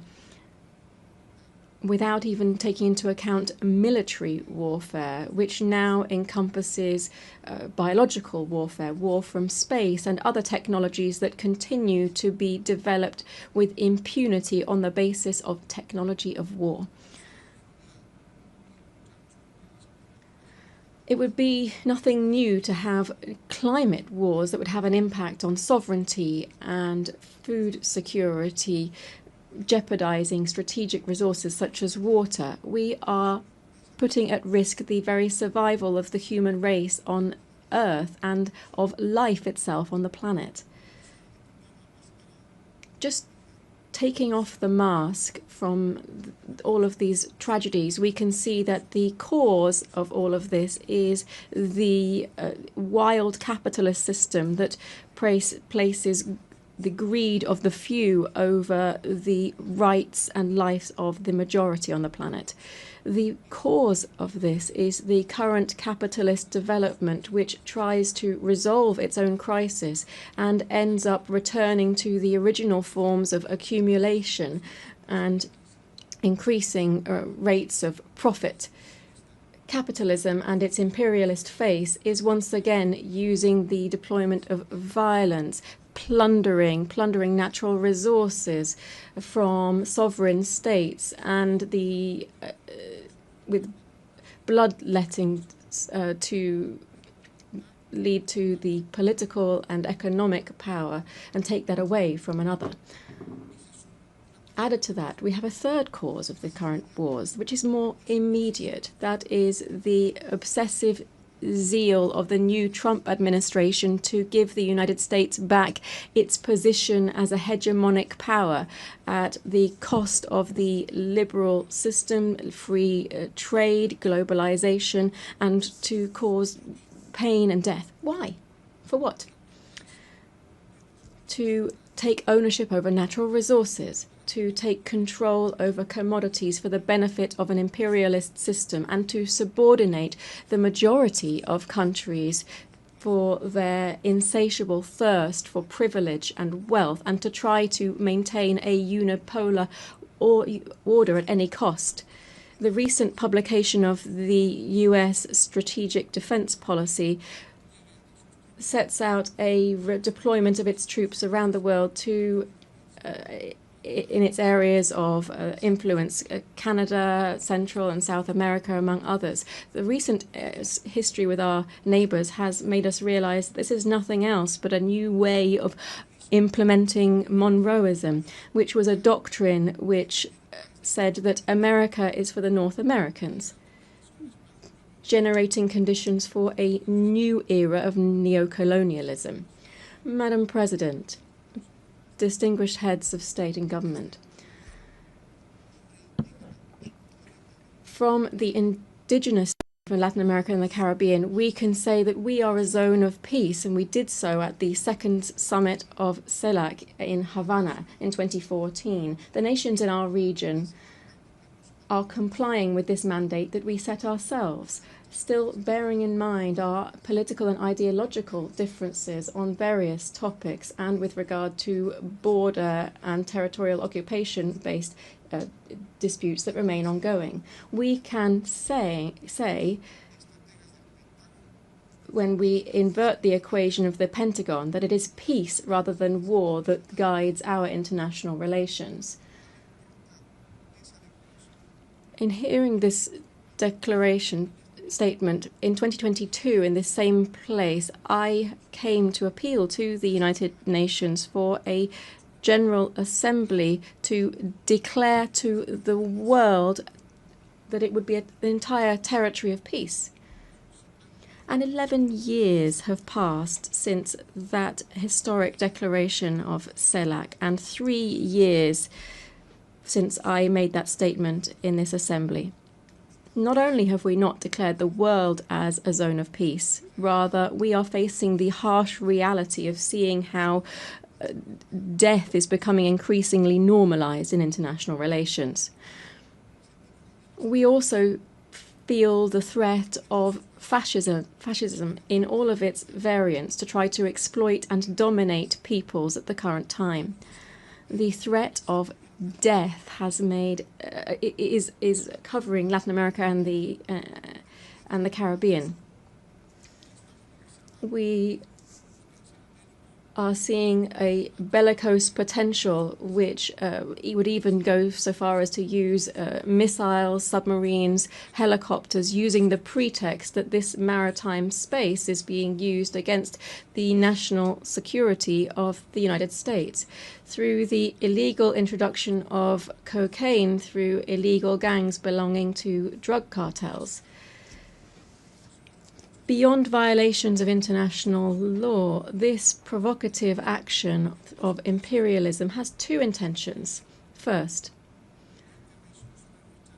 to intervene into our kindred Bolivarian Republic of Venezuela that since 1999 has been raising high the flags of the freedom of its people and the sovereignty of its state, and which possesses considerable natural resources, particularly in oil, which the North wishes to appropriate and claim. Secondly, to try to reconquer the Latin America and the Caribbean on the basis of it undermining liberal democracy, to impose militarization and to use other colonialist practices that we should call out. Imperialism is said to be used to combat drugs trafficking. This is a fallacy, because if this were true, it would actually be taking effect within their own country, where the demand for this type of drugs is high, and where in its origins, where we see different types of organized crime. What the United States is trying to do is to give our region the role of holding back the edification of a multipolar world and to submit it to its own interests. Added to these military actions, the images of which have been seen around the world, we see other types of devastating actions, such as those aimed at strengthening the economic blockade against Cuba. Billions of dollars are owed by the United States to the Cuban state due to these unilateral coercive measures, which are explained on the basis of rejecting the first communist revolution, which will never be destroyed. The threat of death is also afflicting the Middle East. In the Middle East, the pain of millions of families and the death of hundreds of thousands of Palestinians finds no consolation. All of this history tells us has the unconditional support of the United States, which wants to speed up the displacement of the Palestinian people as quickly as possible. Peace will be an empty world while the Palestinian people continues to face practices of genocide and does not have its own land and full sovereignty with East Jerusalem as its capital. But in this region, that's not the only thing that's happening. The fragile political and geopolitical stability is threatened by preventive attacks against the Islamic Republic of Iran and against the small nation of Yemen, very similarly to what is happening, what was done by ex-President George Bush. The threat of death is also clear in Eurasia. In Eurasia, despite the intermittent attempts to achieve a political outcome, the expansionist ambitions of NATO, which is nothing else than the military arm of concentrated capital, is trying to protract the military conflict by using Ukraine as a launch pad against the Russian Federation. The threat of death also hangs over Asia. The East China Sea, which is an area of great geostrategic and economic importance, is facing two problems that could have an impact not only on the region but also the entire world. The overcoming of the sovereignty of Taiwan by the People's Republic of China is another example of explicit neocolonialism that is encouraged by the United States, as well as the dispute on the Senkaku Islands, the sovereignty of which is disputed between Japan, Taiwan, and China. It appears that these islands are home to important hydrocarbon resources. Furthermore, the constant tension between North Korea and South Korea could not only become a problem that affects these two countries, but also the entire security of the world. Heads of state and government, I've been referring to this entire world to say that in this new imperialist intervention, we should call it what it is, neocolonialism. And what should we do? I'm asking this because it's led to one of the most outstanding strategies of the fight for the emancipation of labor over capital. This is also the fight of life over death. I wish to propose that we firstly establish a commission for reparations following slavery, apartheid, genocide, and colonialism in the countries of the global south. To do so, the United Nations should find a way to ensure that those designing war and death pay their billions of dollars rather into a reparations fund. I hope that this rostrum, the highest on the international stage, will also serve to be able to launch an appeal and recognize that colonialism and neocolonialism was and is an historic mistake that brings and continues to bring a social wound over the population that it victimizes.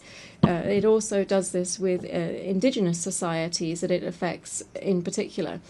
Today, on behalf of the construction of a fair future, we have to condemn the devastating impact of colonialism in the past and the present. I appeal to the heads of state of CELAC and the African Union to join forces and to oppose the adverse consequences of colonialism. This commission that I've mentioned should set up effective mechanisms to restore historic justice in the following spheres: reparations, land rights, recovery of the environment destroyed through the action of the colonizers and transnational corporations, apologies for the colonial past through the restitution of cultural goods of the indigenous peoples that were taken by the colonizers during the period of expansion and genocide, the prevention of neocolonial practices, programs for the development of indigenous peoples and the preservation of their cultural identity. We should also provide compensation to people who have resisted the military occupation of their territories and those that are suffering under unilateral sanctions and economic blockades. Secondly, we should convert the UN General Assembly into a body with binding power so that it can be an effective voice for all peoples and not a space where we simply realize the will of the most powerful. We need this forum to be an ethical nucleus, a political heart, and the living spirit of a new era guided by the culture of life. We need the resolutions adopted within the UN General Assembly to not be vetoed by any superpower and to be truly complied with. This means ensuring that multilateralism is truly valid and not just a formality. We should declare the world as a zone of peace and promote demilitarization as far as possible. The immense majority of the population in the world refuses to accept that the revitalization or overcoming the cyclical crises of capital should be done on the basis of investment in billions of dollars to manufacture all types of conventional and unconventional weapons. Just 1/3 of military expenditure would give us better and greater education, health, and housing guaranteed for everyone. The UN has to become a pact for peace and for life as the shared destiny of everyone who believes in living together. 4, we need to undertake a profound reform of the Security Council that would prevent one of two countries holding up global stability.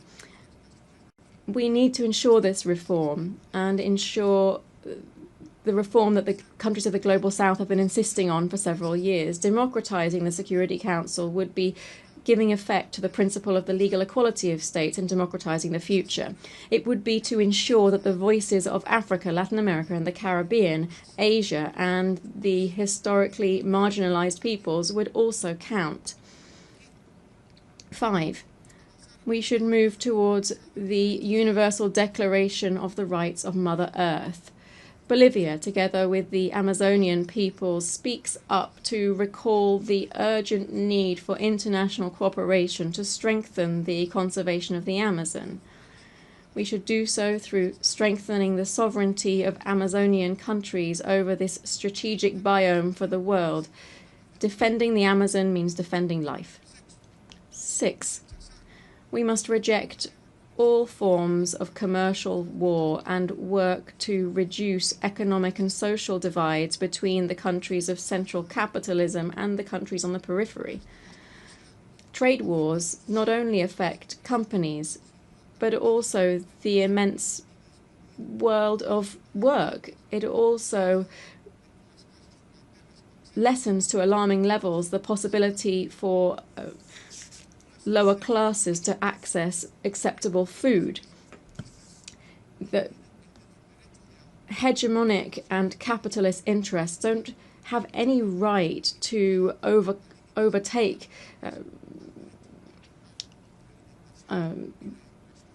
rights of trade and reduce the right to employment, food, and education for the working classes. Dear guests here at the 80th session of the UN General Assembly, I'm very grateful that on this occasion of the 80th anniversary of the establishment of the United Nations, having listened to the analysis and the outlook of the plurinational state of Bolivia over critical problems facing us today, and as we look ahead to working together for peace, development, and collective human rights, the Bolivian people, to whom we have guaranteed a democratic transit that we have not seen in 28 years in our country, is looking forward to seeing the changes that we must see within the United Nations in order to guarantee global peace. Thank you very much. Gracias. On behalf of the Assembly, I wish to thank the Constitutional President of the plurinational state of Bolivia. The Assembly will hear an address by His Excellency Brice Clotaire Oligui Nguema, President of the Gabonese Republic, Head of State and Head of Government. I request protocol to escort His Excellency and invite him to address the Assembly.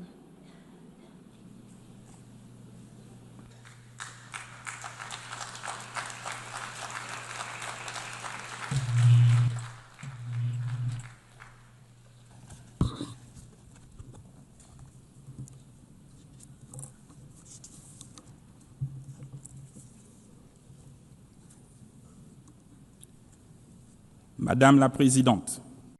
Madam President of the General Assembly, distinguished heads of state and government, distinguished Secretary General of the United Nations, distinguished delegates, ladies and gentlemen, at the outset, I would like to most warmly and sincerely congratulate Her Excellency Annalena Baerbock on her election as President of this 80th session of the General Assembly of the United Nations. Madam President, your experience, I am sure, will allow you to effectively carry out the missions of your august post. Rest assured of the full cooperation of my country. To His Excellency Philemon Yang, your predecessor, I pay tribute to the outstanding work carried out during his term. And lastly, I would like to once again commend His Excellency Antonio Guterres, Secretary General of our organization, for all of the efforts that he has constantly made since he took up his office. Gabon, my country, is keenly interested in the UN-80 initiative, which aims at ensuring operational efficiency in the face of global challenges, as well as to optimize mandates within the UN system. Madam President, 1 year ago, before this prestigious assembly, as the President of the Transition of the Republic of Gabon, I presented the political process begun in my country after the liberation coup which took place on August 30th, 2023. After the presidential election of April 12th, 2025, for which the process and outcomes were unanimously endorsed by the international community, this transition culminated with my inauguration on May 3rd, 2025, as the first elected president of the Gabonese Republic, thus establishing the foundations of democratic order. As you know, Gabon has undergone a peaceful and exemplary transition that included all of the political parties in our nation. This smooth transition led to an inclusive national dialogue and a constitutional referendum in accordance with the agreed-upon timelines, and it will continue through the holding of legislative, local, and senatorial elections that are free and transparent. To this end, the first and second round of combined legislative and local elections will take place on September 27th and October 11th, 2025. With regard to the election of senators, this will take place on November 8th, and the second round is scheduled for November 29th, 2025, with a view toward a definitive restoration of constitutional order by January 2026. We believe that this peaceful and historic process can serve as a lesson and a model in many other spheres. The people of Gabon have drawn this success from its history, its culture of peace, and its shared vision of the future. Here I would like to express, on behalf of the Gabonese people and on my own behalf, our sincere gratitude to the United Nations for its multifaceted assistance. I know that I can count on the support of the UN as we implement our National Growth and Development Plan. This plan focuses on bolstering our energy capacity, on strengthening infrastructure, developing the digital sector, and on enhancing youth employment. Ladies and gentlemen, Gabon is standing before you again with a clear message. Our country has changed. After decades of tensions and political and economic missteps, the Gabonese people has chosen the path of reconciliation and renewal, thus becoming the symbol of and testament to the transformation of hardship into hope, of dependency into dignity, of division into unity, and all without bloodshed. Today, Gabon is no longer a country in limbo. It has returned to stand alongside other states, upright, dignified, and ready to take up its rightful place in the community of nations. The new Gabon, the exemplary Gabon that my compatriots are calling for, also means that the state in Gabon must serve its people from now on. But our national rebirth would be futile without a change in the international order. It is no longer acceptable for African nations to remain relegated to the role of providers of raw materials for which others set the price and from which others profit.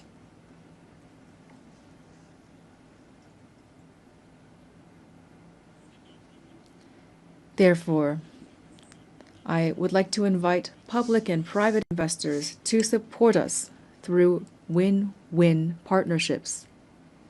We have decided to process our resources on our territory, to create jobs at home, to develop African industries, and to interact with the world on the basis of equity, integrity, and mutual respect as we strive toward happiness. In its path toward development, Gabon, a country of peace and opportunity, will continue to welcome all those who commit to upholding our laws, our Republican values, and to contributing positively to our national rise. Distinguished delegates, ladies and gentlemen, this 80th session of the General Assembly has the theme, Better Together, 80 Years and More for Peace, Development, and Human Rights. It takes place in an international context characterized by economic, environmental, and security crises that call for more sustained and more staunch collective engagement. This is an urgent call to tackle these concerns in accordance with the spirit and the values of the UN Charter. Ladies and gentlemen, today the world has a radically different face. Humanity has never had so much technological prowess to ensure its well-being, and yet international peace and security have never seemed so fragile and so under threat. It is high time that peace reign on earth, and especially in Africa, which has so long suffered under conflicts that have been stoked and financed from outside the continent. Let the guns at last fall silent in the DRC, in Sudan, in the Horn of Africa, and in the Sahel.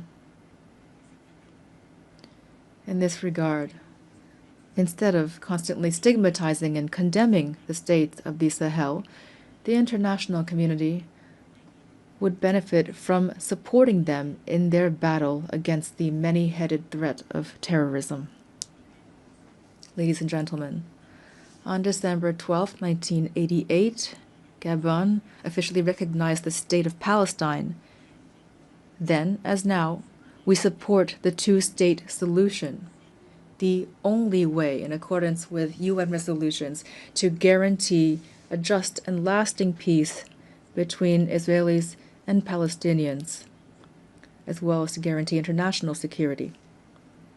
In this vein, Gabon must reaffirm its position in favor of lifting the embargo imposed on Cuba due to its negative effect on the well-being of Cuba's people. We solemnly reaffirm our full support for international efforts carried out throughout the world to achieve peace. These efforts must be centered on humans, especially women and youth. Through the Pact for the Future of 2024, the UN must continue to encourage and support the crucial action of women, stemming from the Declaration and the Beijing Declaration and Program of Action, of which we're celebrating the 30th anniversary this year. Madam President of the General Assembly, Secretary General of the United Nations, the triple planetary crisis of climate change, biodiversity loss, and pollution is an existential threat for humanity. And yet, the efforts of the international community to address these challenges remain drastically inadequate. The Treaty on Biodiversity Beyond National Jurisdictions, which we have just ratified, fills a legal gap and provides an ambitious framework for equitable and sustainable governance of biodiversity. Together, we have a real opportunity to make this treaty a true driver of transformation for present and future generations. Gabon is the guardian of part of the Congo Basin, the second largest green lung of our planet. This extraordinary heritage must not be sacrificed to financial rapacity. We call for an equitable global partnership in which the protection of our forests is accompanied by fair compensation for the ecological services these forests provide to humanity. Ladies and gentlemen, the new global order is underway. The changes taking place in our societies are inevitable and cannot be overlooked.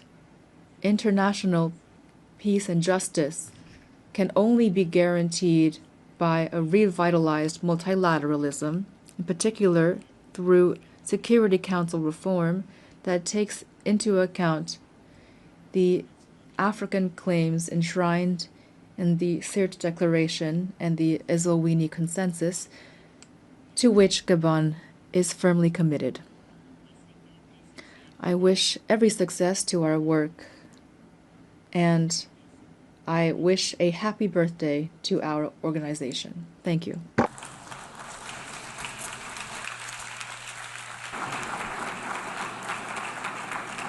I thank you and happy birthday to all of us. On behalf of the Assembly, I wish to thank the President of the Gabonese Republic, Head of State and Head of Government. The Assembly will hear an address by His Excellency John Dramani Mahama, President of the Republic of Ghana. I request protocol to escort His Excellency and invite him to address the Assembly.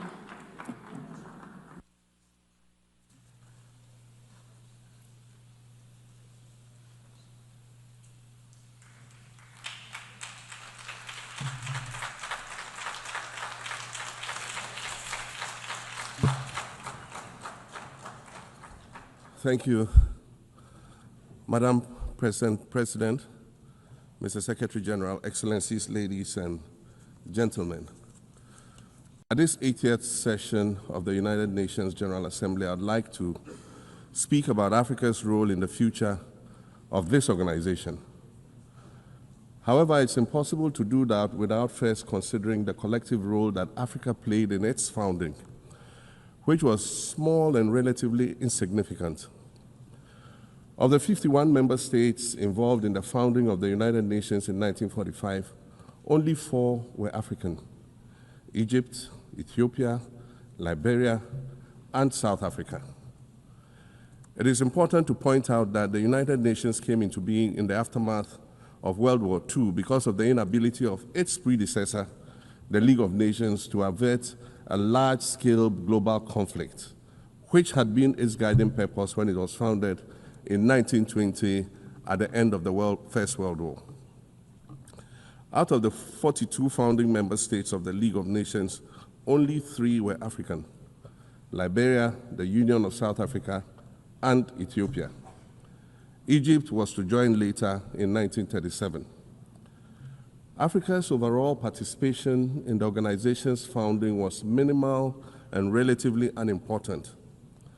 That's because before all the other talks and meetings, representatives from a group of 14 nations gathered in Berlin for a series of discussions that began in 1884 and which led to the partitioning and formal colonization of the African continent, which is also called the Scramble for Africa. It has famously been written that past is prologue. Well, in the past, the majority of the 54 nations that now comprise Africa were never offered a seat at the table where plans for a new world order were being drawn. But, Madam President, as fate would have it, the tables are turning, and Africa's role in the authorship of whatever is yet to come for this world is going to be huge, and it will be consequential. According to this organization's own projections, by the year 2050, more than 25% of the world's population is expected to come from the African continent. Additionally, by 2050, 1/3 of all young people aged between 15 to 24 will be residing on the African continent. So you see, the future of this world is African. Allow me to say this once again a little louder for those of you in the back. The future is African.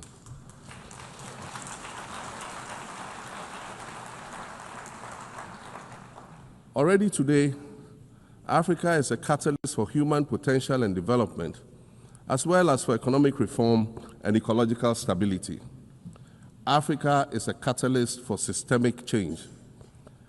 If this reality, which is fact-based and straightforward, seems provocative or unsettling, perhaps it's because you are viewing it through the lens of centuries of filters, colonialism and imperialism, and the resulting implicit bias.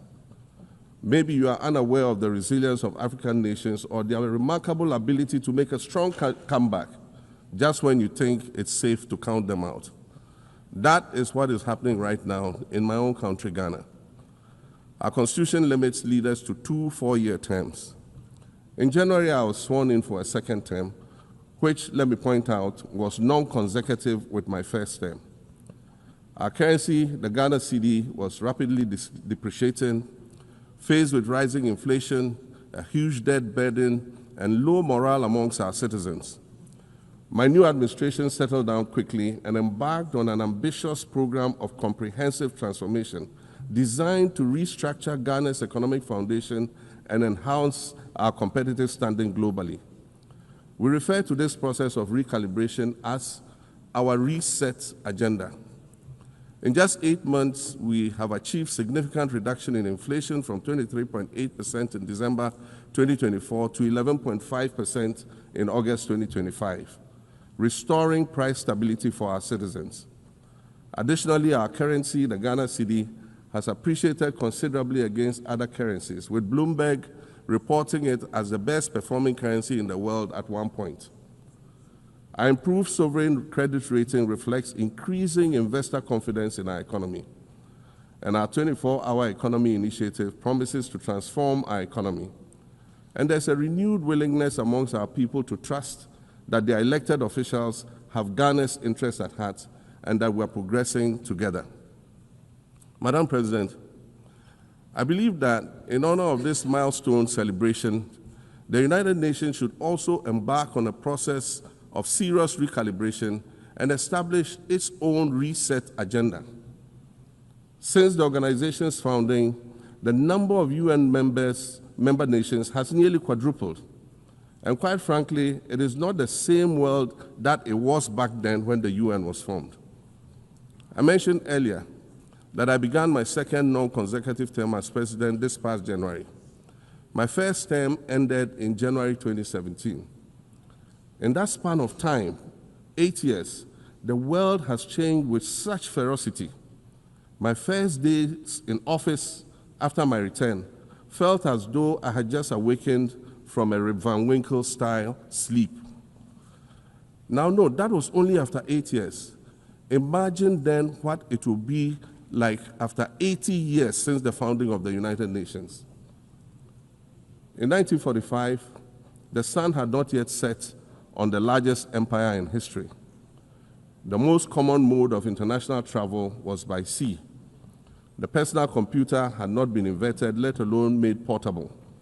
And television, a new convenience, was still in its infancy, albeit in black and white color. Relations between the US and the Soviet Union were turning frosty, with Winston Churchill declaring that an iron curtain has descended across the European continent. Fast track 80 years on, in today's world, hundreds of thousands of commercial flights take off and land every day. Libraries have been digitized so that volumes of literature can exist on a small device, small enough to fit inside your pocket.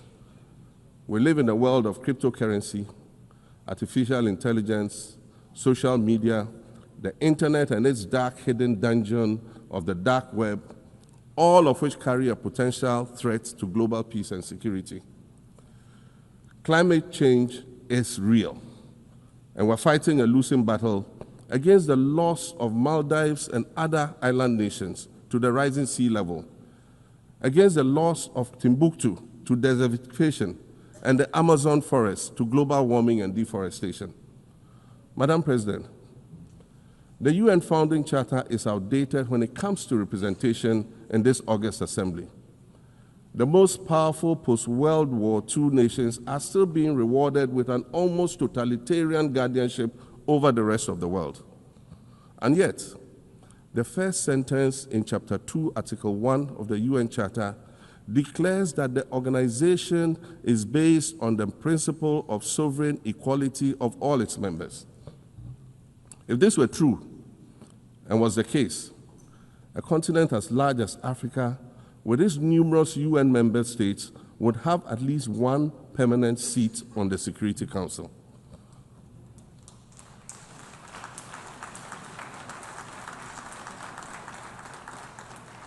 Furthermore, we believe that veto power should not be restricted to only 5 nations, nor should it be absolute. There must be a mechanism in this House for the General Assembly to challenge a veto. No single nation should be able to exercise an absolute veto to serve its own interests in a dispute. In 1995, during the 50th anniversary of the United Nations, Nelson Mandela stood in this very spot, and he said, "The United Nations has to reassess its role, redefine its profile, and reshape its structures. It should truly reflect the diversity of our universe and ensure equity among the nations in the exercise of power within the system of international relations in general and the Security Council in particular." I close quotations.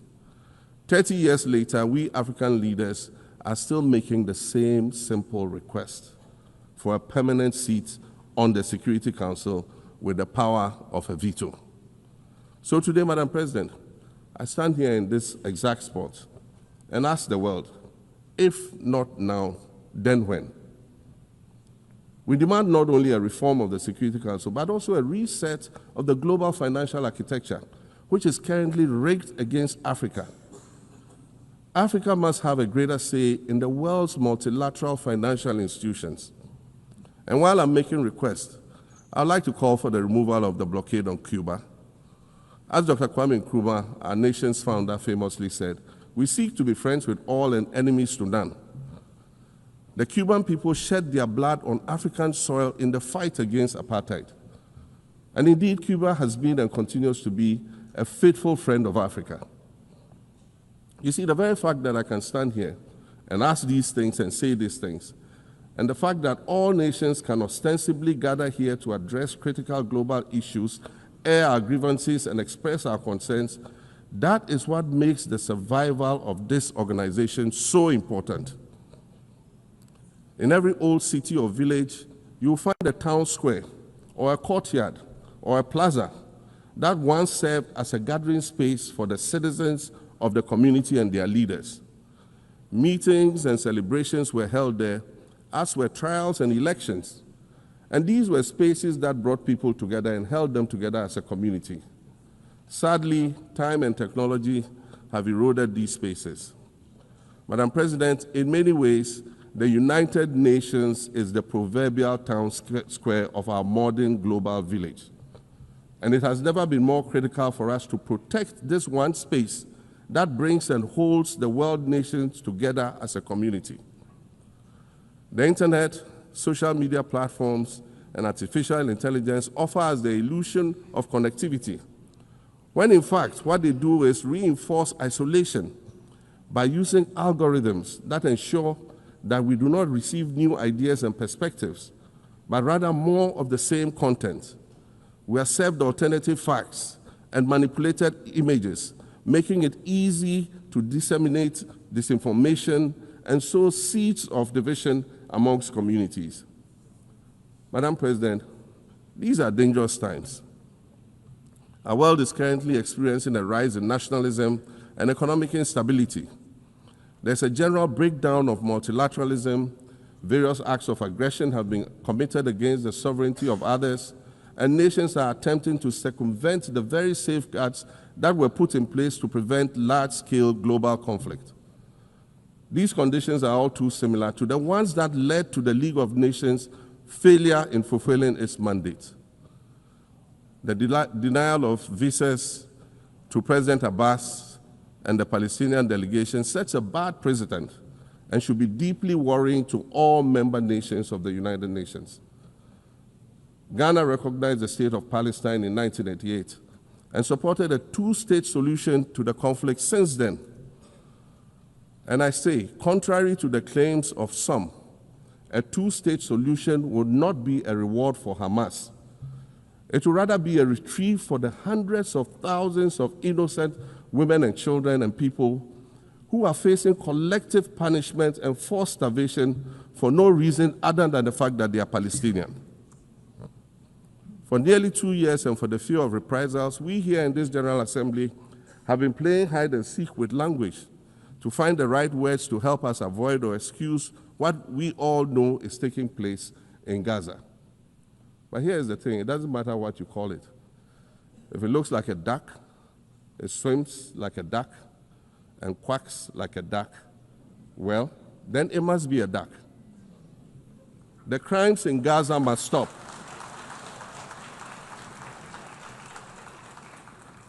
The crimes in Gaza must stop. Madam President, I also want to draw particular attention to the conflict in Sudan, which this body has described as the world's largest humanitarian crisis. 12 million people have had to flee their homes. And when we speak of migration, we refer to the 12 million new Sudanese refugees, whom we as a global community should be willing to assist in much the same way that many member nations readily assisted new refugees coming out of Ukraine. Let's dispense with the euphemisms and dog whistles and speak frankly. It is not a mystery that when leaders of Western nations complain of their migration problems, they are often referring to immigrants from the global south. But many of those immigrants are climate refugees. And interestingly, the global north emits 75% more greenhouse gases than the global south. However, the effects of climate change are more severe in the global south because we lack the resources to address them effectively. And so when the desert encroaches on our villages and towns and they become unlivable, we are forced to flee. Warsan Shire, a Somali-born prophet, a Somali-British poet born in Kenya to Somalian refugee parents, was London's first youth poet laureate. She writes in her poem titled Home. And it says, you have to understand that no one puts their children in a boat unless the water is safer than the land. No one bends their palms under trains beneath carriages. No one spends days and nights in the stomach of a truck feeding on newspaper unless the miles traveled mean something more than just a journey. Madam President, we cannot normalize cruelty. We cannot normalize hatred. We cannot normalize xenophobia and racism. If we're going to tell a story, let's not tell it slant. Let's tell all the truth. When we speak of migrants, we speak of Mami Ewusi Mensah Frimpong, a judge on the U.S. District Court for the Central District of California. She's the first black female judge on any of California's 4 federal district courts. She was born here in America to immigrant parents from Ghana. We speak of Peter Bosman, a medical doctor in Ghana who moved to the town of Piran in Slovenia in the 1980s and later became the first black mayor of Piran, the first black mayor in Slovenia and in the whole of Eastern Europe. We speak of T. Michael, the iconic Ghanaian Norwegian artist and designer. And of course, we speak of the late Kofi Annan, former United Nations Secretary General.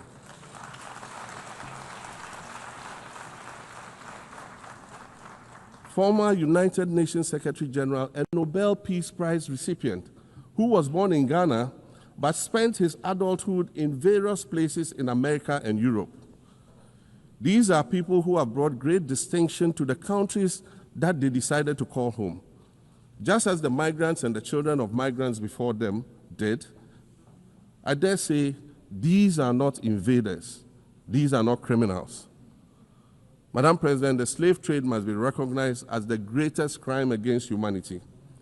As the African champion on reparations, Ghana intends to introduce a motion in this August body to that effect. More than 12.5 million Africans were forcibly taken against their will and transported to create wealth for the powerful Western nations.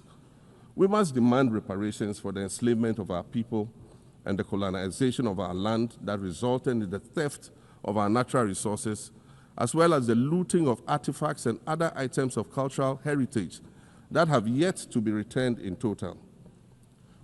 We recognize the value of our land and the value of our lives, as did our colonizers, as well as the governments that happily paid reparations to former slave owners as compensation for the loss of their property, in quotes, and that property for which they received compensation was paid referred to enslaved people who had been freed.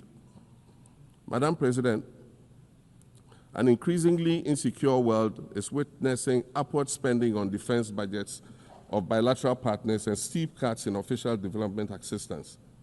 Since July 2024, it is estimated that there's been a 40% drop in humanitarian aid globally.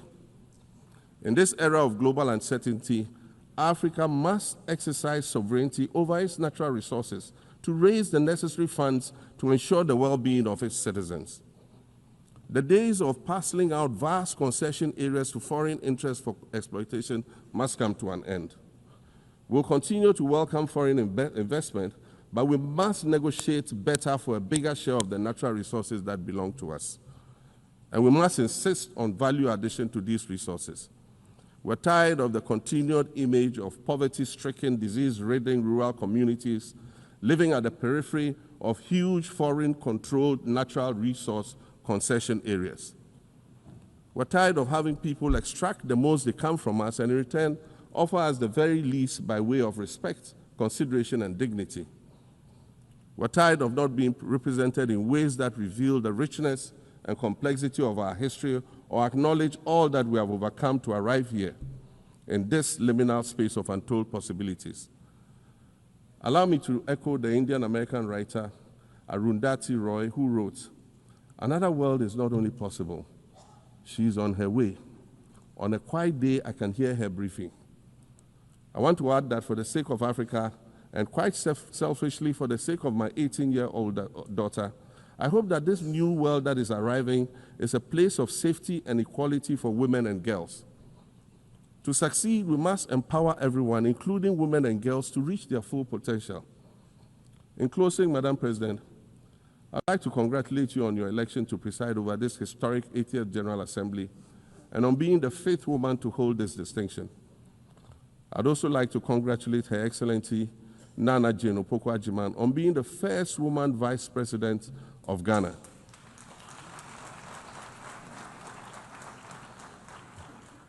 Now every Ghanaian girl knows the heights to which she can ascend. Words matter, but issues of representation matter even more, which is why Ghana looks forward to the appointment of a woman as Secretary General of this organization in the near future. Madam President, Your Excellencies, I thank you for your kind attention.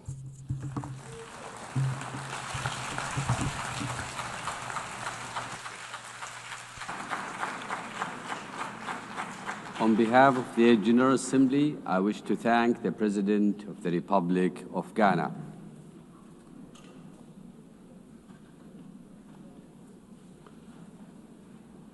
The Assembly will hear an address by His Excellency Omaho O.C. Sokang Embalo, President of the Republic of Guinea-Bissau. I request protocol to escort His Excellency and invite him to address the Assembly.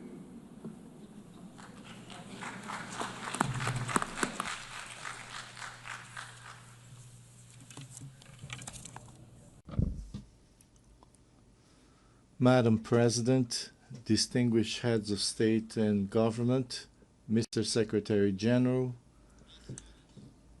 ladies and gentlemen, allow me to begin by congratulating Mrs. Annalena Baerbock on her election as President of the 80th session of the United Nations General Assembly.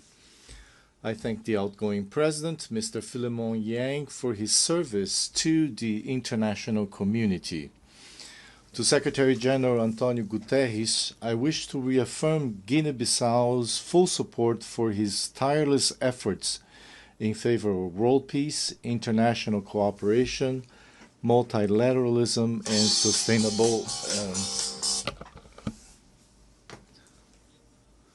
80 years ago, the founders of the United Nations pledged to save succeeding generations from the scourge of war. That promise, unfortunately, has not yet been fully fulfilled. Yet this commitment, undertaken by each member state upon joining the UN Charter, remains valid and continues to be honored through the dedication of every UN peacekeeper and every humanitarian worker who often make the difference between life and death in conflict zones or following natural disasters. UN agencies such as WHO, UNESCO, UNICEF, FAO, WFP, UNHCR, and UNDP, among others, provide treatment, education, vaccines, food, and protect every day millions of human beings and contribute to the fight against poverty and discrimination against women and girls all over the world. The United Nations remains relevant, especially in these times of deep global uncertainty and crisis. It continues to be the only forum where all nations, large and small, have a seat and a voice.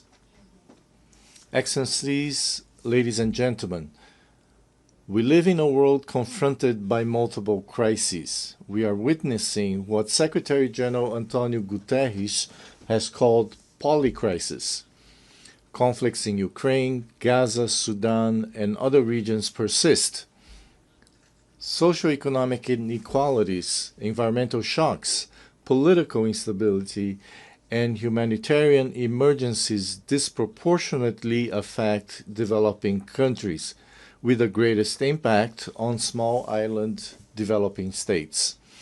Progress towards the Sustainable Development Goals has slowed significantly or even stalled. The sovereign debt burden of poor countries is increasing, while development assistance is declining. Guinea-Bissau welcomes the UN80 initiative, and we hope it will contribute to strengthening the organization, especially in promoting peace, international security, and the achievement of the SDGs. The Pact for the Future offers a roadmap and an action plan that must not remain on paper. Madam President, Excellencies, ladies and gentlemen, last July, Guinea-Bissau hosted the 15th Conference of Heads of State and Government of the Community of Portuguese-Speaking Countries, CPLP. I have taken on the presidency of the CPLP for the 2025-2027 term. The CPLP places high importance on its cooperation with the United Nations and its specialized agencies. During our term, we will continue to work with all partners and multilateral organizations toward the implementation of global commitments, especially concerning the Paris Agreement on Climate Change, the 3rd UN Ocean Conference, and the 4th UN Conference on Financing for Development, held last June-July in Seville. We are convinced that two major international meetings scheduled for November, namely COP30 in Belém, Brazil, and the 2nd World Summit for Social Development in Doha, Qatar, will serve as key platforms and opportunities to strengthen our cooperation and to advance our shared goals. Madam President, Excellencies, ladies and gentlemen, Guinea-Bissau is scheduled to hold presidential and legislative elections on the 23rd of November this year. All necessary conditions are being put in place to ensure that these elections are held peacefully, freely, transparently, and credibly.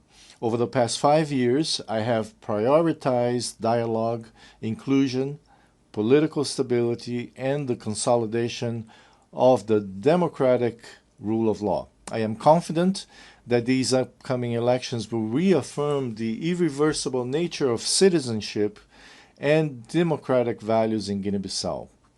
Madam President, Excellencies, ladies and gentlemen, allow me to conclude by saying that in an increasingly interdependent world, we need, now more than ever, a world order grounded in the principles enshrined in the United Nations Charter, in respect for international law and in peaceful coexistence.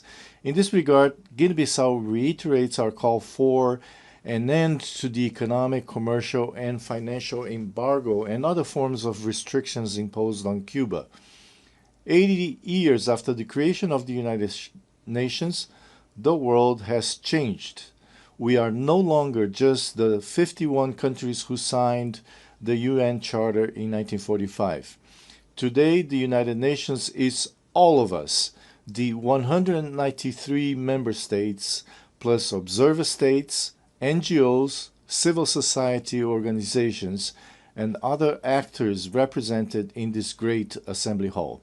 To meet the challenges of the 21st century, the UN must undertake urgent reforms, reforms that reflect today's geopolitical realities and global power balances, reforms that expand and democratize the Security Council, reforms that provide a place and a voice to the Global South, reforms that restore confidence in the multilateralism and international cooperation.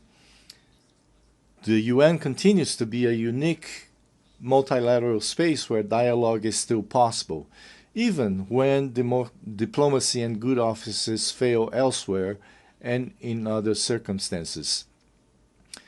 The legitimacy, strength, and future of the UN lie in the inclusion and full participation of all of us in deliberations and decision-making.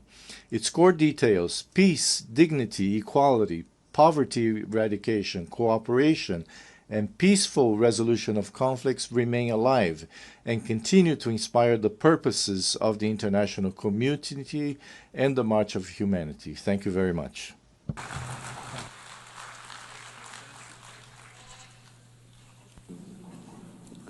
On behalf of the Assembly, I wish to thank the President of the Republic of Guinea-Bissau.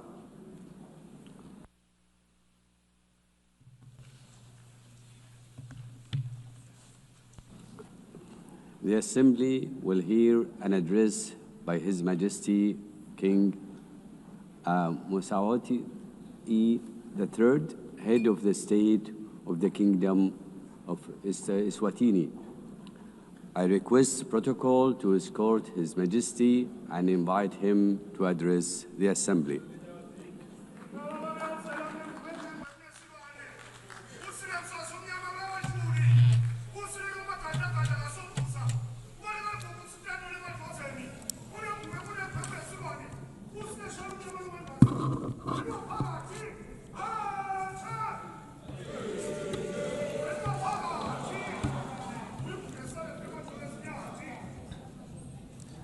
Your Excellency, Madam President of the General Assembly, Your Majesties, Excellencies, Heads of State and Government, UN Secretary General, distinguished delegates, ladies and gentlemen, it is a great pleasure to address the 80th session of the United Nations General Assembly under the theme Better Together, 80 years and more for peace, development, and human rights.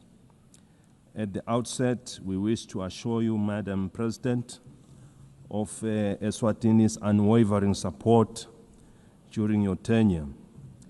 We also commend the UN Secretary General and the Secretariat for their steadfast leadership in navigating our world through unprecedented challenges.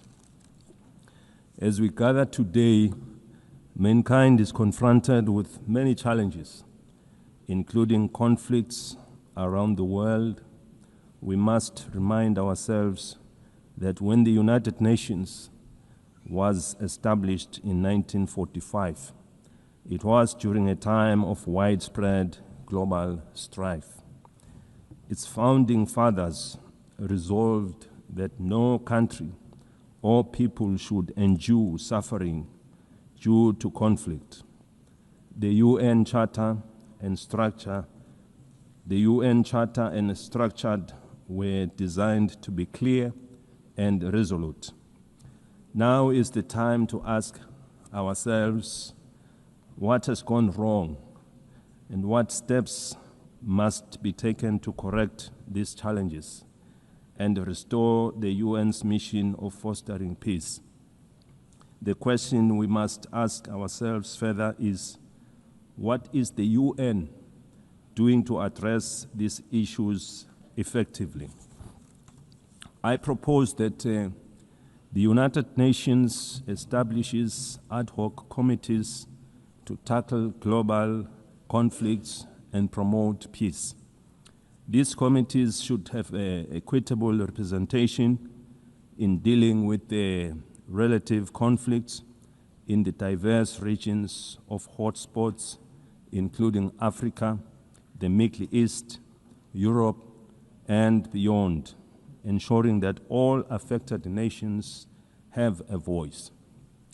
Supported by the Secretariat of the United Nations, these ad hoc committees would visit conflict zones, engage with local communities, and work towards peaceful resolutions. For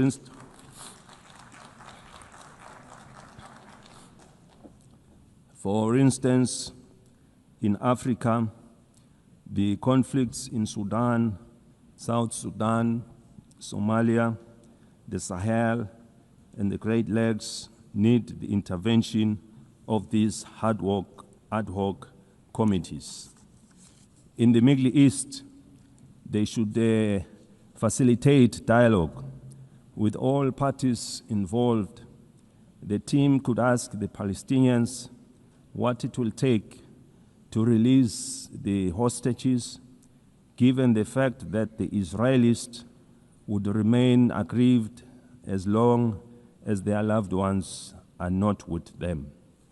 Similarly, the ad hoc committee should engage the Israelis to ascertain what it will also take for them to stop the bombardment, to avoid loss of more innocent lives, widespread destruction of property, and a growing refugee crisis. By engaging directly with the affected communities, these communities could help broker solutions that address the concerns of all sides to reduce tensions, suffering, and foster stability. In the conflict between Russia and Ukraine, these ad hoc committees could mediate discussions to identify pathways to peace. Their role would be to engage in meaningful dialogue and report back to the United Nations with actionable recommendations on what it would take to end the war.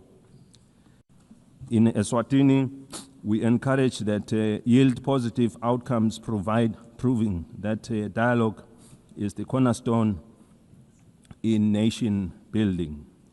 We thank those countries already making means in finding solutions. This suggested approach is not meant to undermine their efforts, but it would complement them as they are already working towards peaceful resolutions. We must avoid actions that could escalate tensions further and instead focus on saving innocent lives. Millions of lives have already been lost during the COVID-19 pandemic. We therefore cannot afford to lose any more to conflict.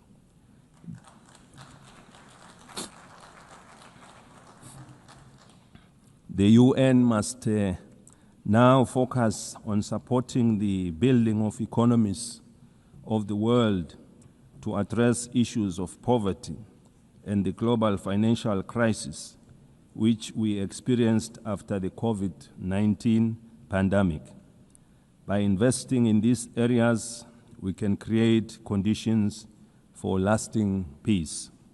We therefore need one another in building and supporting our development initiatives in our respective countries. The time for action is now. The UN was established in pursuit of international law and peace, and its mandate dates back decades. In 2025 and onwards, we must renew our commitment to this mission. By forming these ad hoc committees and making informed, inclusive decisions, we can work towards a world where peace prevails and no nation or people suffer needlessly. We have been calling for the restructuring of the United Nations as a body representing all member states. It must lead with decisions that are inclusive and widely respected, as no one will question the process taken. These reforms should be fully representative of all countries through the regions of the world in the Security Council to create an all-inclusive structure. Without such reform, the legitimacy and effectiveness of this body will remain incomplete. We have been encouraged to witness UN high-level meetings prior to the General Assembly being held to address various issues. These include the Seville and Awaza declarations on financing for development and socio-economic challenges faced by landlocked countries. We are aware that for any growth to take place, nations must have enough resources to achieve sustainable development goals. As we convene to advance international cooperation and to uphold human rights and fundamental freedoms for all, we are reminded that our work is both urgent and indispensable. The theme Better Together underscores the imperative of delivering on the United Nations Sustainable Development Goals and reinvigorating global cooperation. Eswatini continues to believe that working together remains our most powerful tool for addressing global challenges that transcend borders. The world stands at a critical juncture in pursuit of Agenda 2030. With only 5 years remaining, we must face the reality that progress on the SDG is far off track. This is a sobering reminder that our collective efforts must be redoubled and that international solidarity, cooperation, and shared responsibility are more urgent than ever before. Through my national call to all Eswatini, to all Emaswati of Ngwe, for a greater sense of agency in the pursuit of sustainable development, the Kingdom has made important strides in advancing Agenda 2030, particularly in the areas of the economy in various sectors, health, education, and gender equality, to mention a few. Furthermore, the country's literacy rates have improved, reflecting our investments in education, while the nation continues to be empowered through targeted programs that strengthen their role in our society and economy.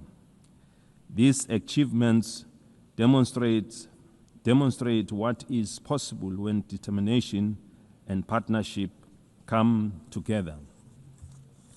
While we have witnessed the GDP growth of our economy, we remain with a number of challenges to address, and we count on the UN for support to become one of the advanced economies of the world. We have implemented initiatives to grow our economy and attract new investments by opening trade opportunities with other countries that give access to regional and international markets. Your Excellencies, the global economy remains fragile.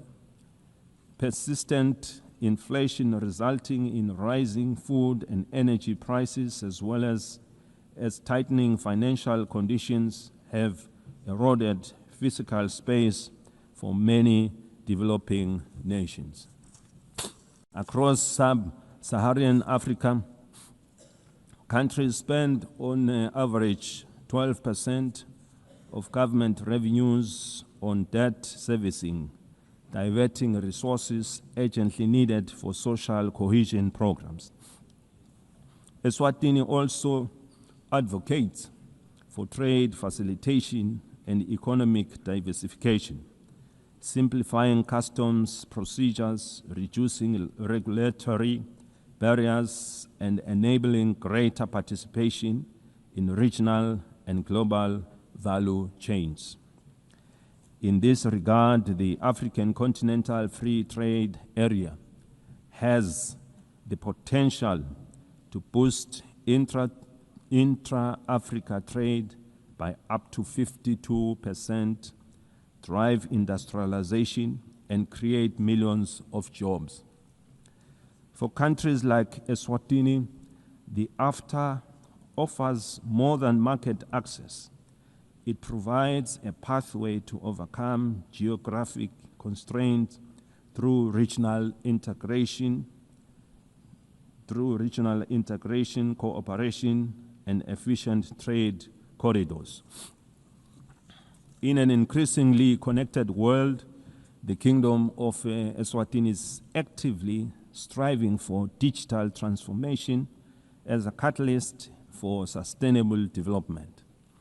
Eswatini is open for business in technology and looks forward to partnering and sharing experiences with other developed countries in advancing our technologies. Eswatini is proud of the significant progress achieved under Sustainable Development Goal 3. We welcome the progress made in the ratification of the Pandemic Treaty. This landmark agreement is essential for strengthening preparedness and resilience against future health emergencies, fostering effective and equitable cooperation. We remain deeply concerned about the decline in bilateral and multilateral support for global health priorities. Weakening our joint efforts threatens to erode decades of progress in this sector, as health is a global security.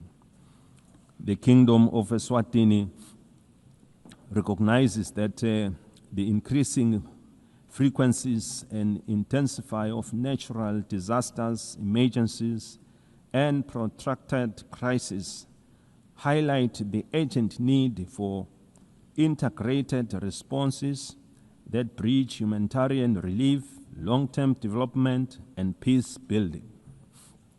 We urgently need to strengthen disaster preparedness, build resilient communities, and integrate emergency responses with sustainable development. Eswatini, like other countries in the region, has many young and marginalized groups who face unemployment and inequality in various sectors. Ensuring empowerment, capacity building, and employment is our priority, and with the support of the UN programs, we are taking deliberate steps to provide a more enabling environment to guarantee their future. We equally recognize the rights and potential of persons with disabilities who continue to face disproportionate barriers to education, employment, and social participation so that they can fully contribute to and benefit from national development. The United Nations General Assembly Resolution 2758, adopted in 1971, did not address the issue of Taiwan's representation in the United Nations, and it does not preclude their participation in the UN system. The United Nations must seek suitable ways of including Taiwan so that she can better contribute to realizing the UN Sustainable Development Goals.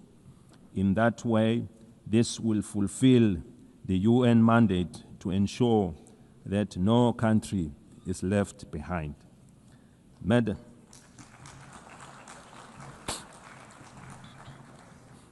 Madam President, in conclusion, we are entrusted with the hopes of our people and the future of our children. Let us not leave this assembly without reaffirming our commitment to justice, peace, and sustainable progress for all.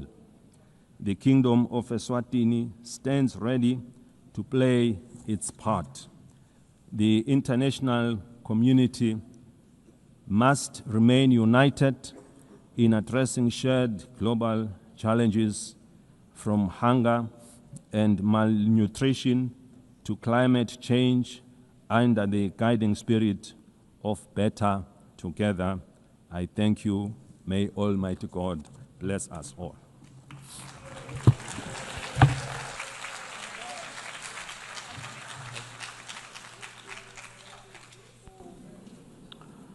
On behalf of the Assembly, I wish to thank the head of the state of the Kingdom of Eswatini.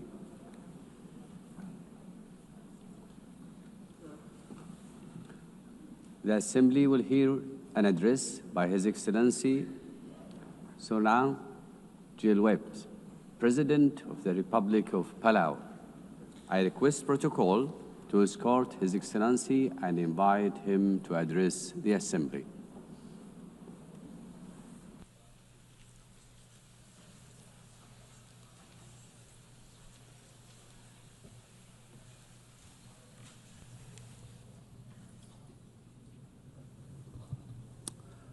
Madam President, Secretary General, Excellencies, distinguished guests, delegates, it is my great honor to address this assembly at a milestone moment, the 80th anniversary of the United Nations.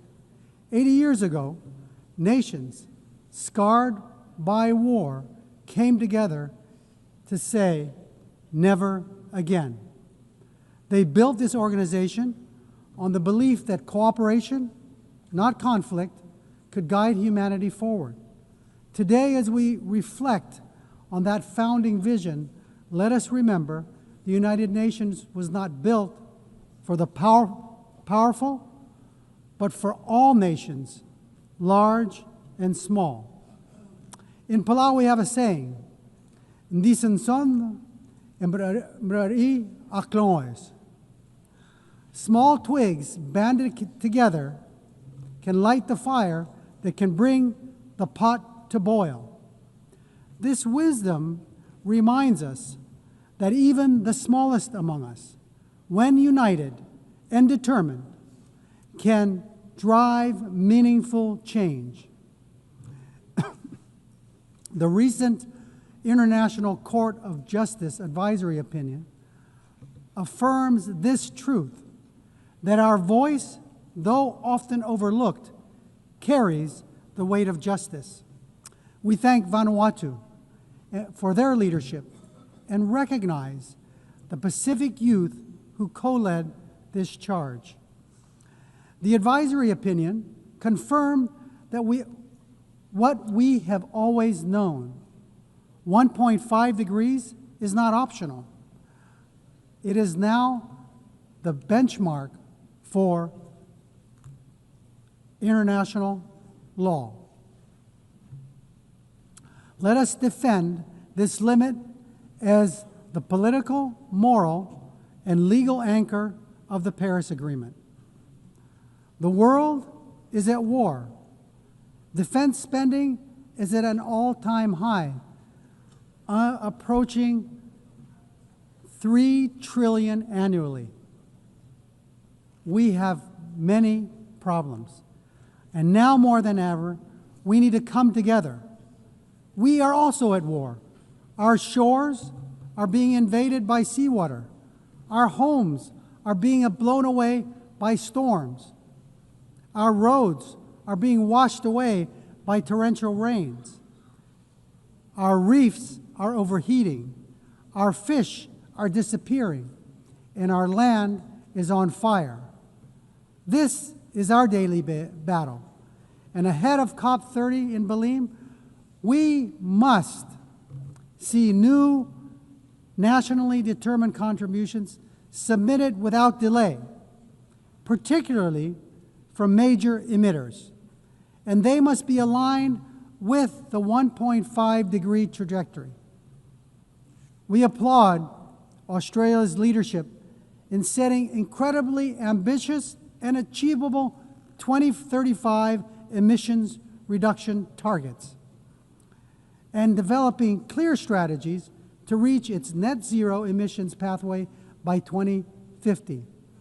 Australia leads the way in supporting Pacific Islands in accelerating the energy transition. This is a testament to the kind of leadership needed to defend and ensure a safe and prosperous future for all. However, ambition without implementation is an empty promise.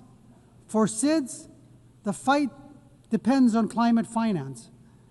Too often, our countries are trapped in systems that are overly complex, slow, inaccessible.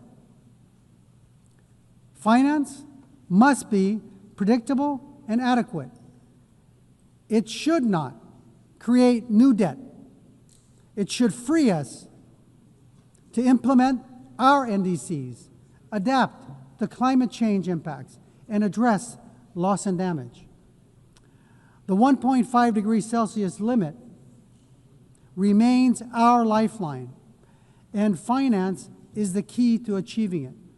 We need investment, not in defense, but for us to combat our greatest threat, climate change.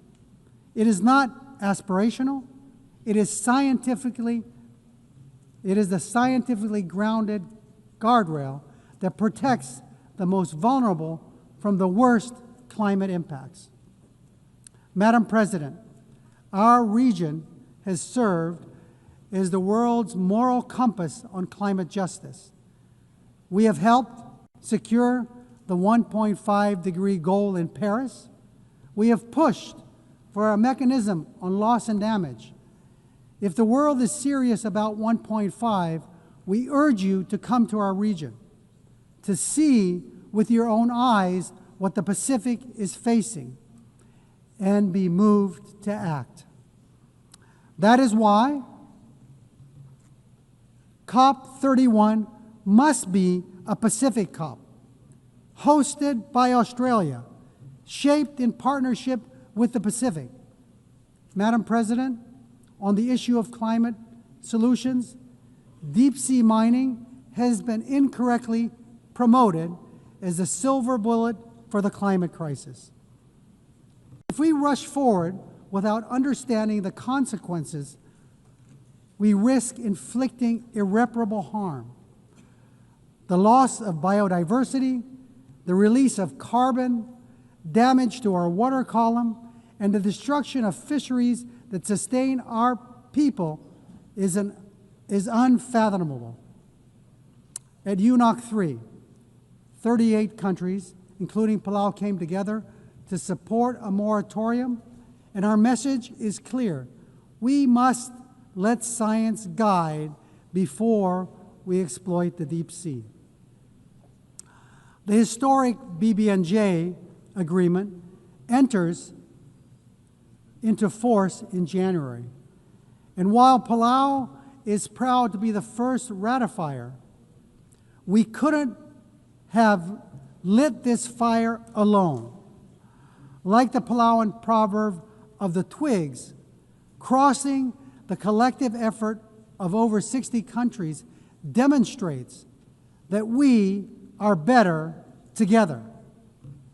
While we celebrate this achievement, we need even more nations to join this commitment to truly safeguard our ocean's future. Colleagues, the BBNJ agreement presents an unprecedented opportunity to design new ocean governance institutions where SIDS have a voice from the start. We are big ocean states, and we call on our partners, including the EU, to support a SIDS seat in the BBNJ governance structure. Excellencies, the stakes for SIDS could not be higher. Our economies are small, our vulnerabilities are acute, and our physical space is painfully narrow. The Antigua and Barbuda agenda for SIDS gives us a blueprint for resilient prosperity, but it cannot stand without tools. That is why the Seville commitment matters. The world has finally recognized that the financial system cannot be fair if it measures only income and ignores vulnerability. Multilateralism is our only shield, yet too often it is sidelined, blacklisted, and cut off from finance and boxed in by rules we did not write. We demand a seat not as bystanders, but as equal architects of our shared future.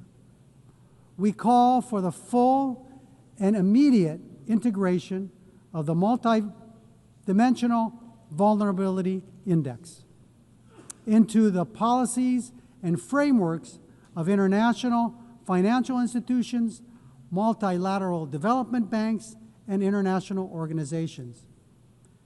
It is time that we move the MVI from theory to practice. As we commemorate 80 years of this United Nations, we must look honestly at the strengths and its shortcomings. We welcome the Secretary General's UN 80 initiative, but let me be clear, reform cannot be cosmetic. This UN must be more responsive, more equitable, and more focused on delivery. Madam President, Palau knows too well the heavy cost of war, having endured the devastation of World War II on our islands. That history reminds us not only of the suffering left in the wake of conflict, but also the sacred value of peace. Palau has always stood for dignity of every human life and for the peaceful resolution of disputes through dialogue and respect for international law. Our positions, whether in support or restraint, are always guided by a deeper purpose, the pursuit of peace that is just, lasting, and stable. We believe that a durable solution, one that envisions two peoples, Israelis and Palestinians living in two democratic states, side by side, in peace and in dignity and security, within mutually recognized borders, is essential for lasting peace. Russia's unprovoked war against Ukraine is a stark reminder that when international law is disregarded, peace everywhere is placed at risk. It is only through respect for the rules-based order that all nations, large and small, can live securely. Continuing in that spirit of respect for life and stability, I must raise an important issue of principle. Years ago, China wrongly interpreted UNGA Resolution 2758. And today, it continues to claim that Taiwan is a part of the People's Republic. The end result has been Taiwan been silenced. The 23 million people's voices have been kept unheard, keeping Taiwan out of fully participating in the UN system and contributing to the world. Palau believes that inclusivity, which includes Taiwan, strengthens the United Nations, and that no community should be barred from contributing to the solutions of our world that it so desperately needs. Madam President, let me close with another Palauan proverb. It's about tides. Dol raidis. An incoming tide should lift everyone. The choices we make together are about lifting all of us, ensuring the next generation inherits a world that sustains them just as it has sustained us. As we face today's greatest challenges, climate change, ocean decline, debt, inequality, wars, and conflict, no nation can carry the weight alone. But together, guided by the spirit of the UN's founding and strengthened by 80 years of hard-learned lessons, we can turn the tide. Let this assembly be remembered not only for the words we speak, but for the actions we take and for the resilience we build, the justice we uphold, and the future we secure for the generations yet to be born. We are better together. God bless you. Sulang. Thank you.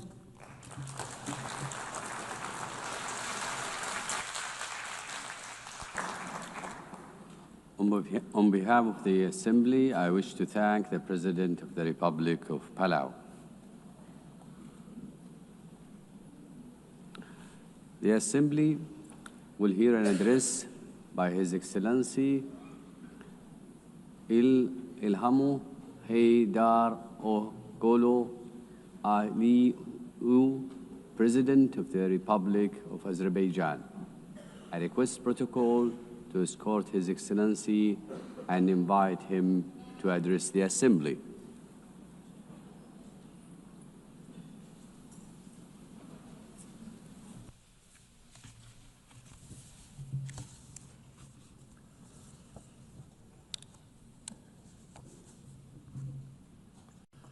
Ladies and gentlemen, for many years, I spoke from this tribune about tragedies of aggression, occupation, and injustice experienced by Azerbaijan. Today, I will speak about our long road to victory and peace, and a new era in Azerbaijan's history, about how we managed to end the occupation through a liberation war and how we won peace by political means. For nearly 3 decades, almost 20% of Azerbaijan's sovereign territory remained under military occupation by Armenia. 1 million of Azerbaijanis were expelled from their homes as a result of the policy of ethnic cleansing and war crimes conducted by Armenia. Their fundamental human rights were grossly violated. 4 United Nations Security Council resolutions adopted in 1993 demanded immediate, complete, and unconditional withdrawal of Armenian armed forces from the occupied territories. Sadly, these resolutions were never implemented.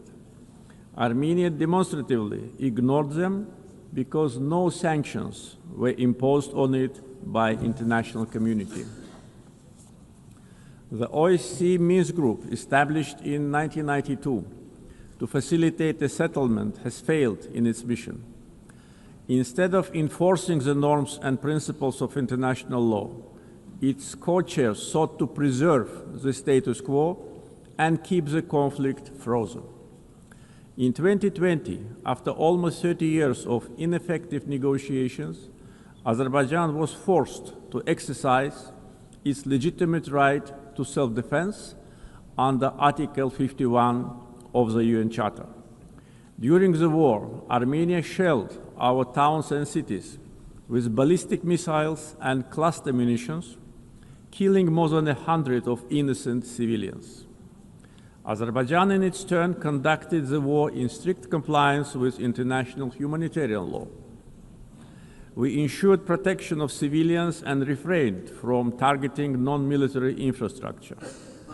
In 44-day patriotic war, our armed forces liberated occupied territories and restored Azerbaijan's territorial integrity in accordance with international law and relevant UN Security Council resolutions.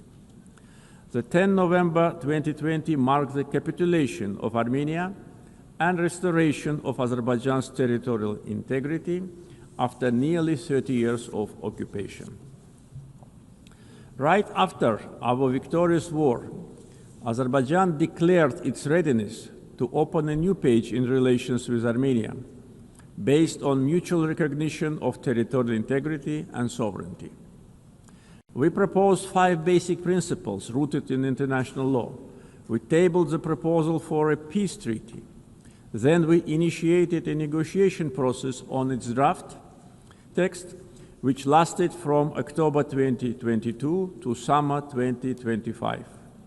Despite several attempts to derail the process, the negotiations produced positive results as they were conducted on a strict bilateral basis, free from any kind of external interference.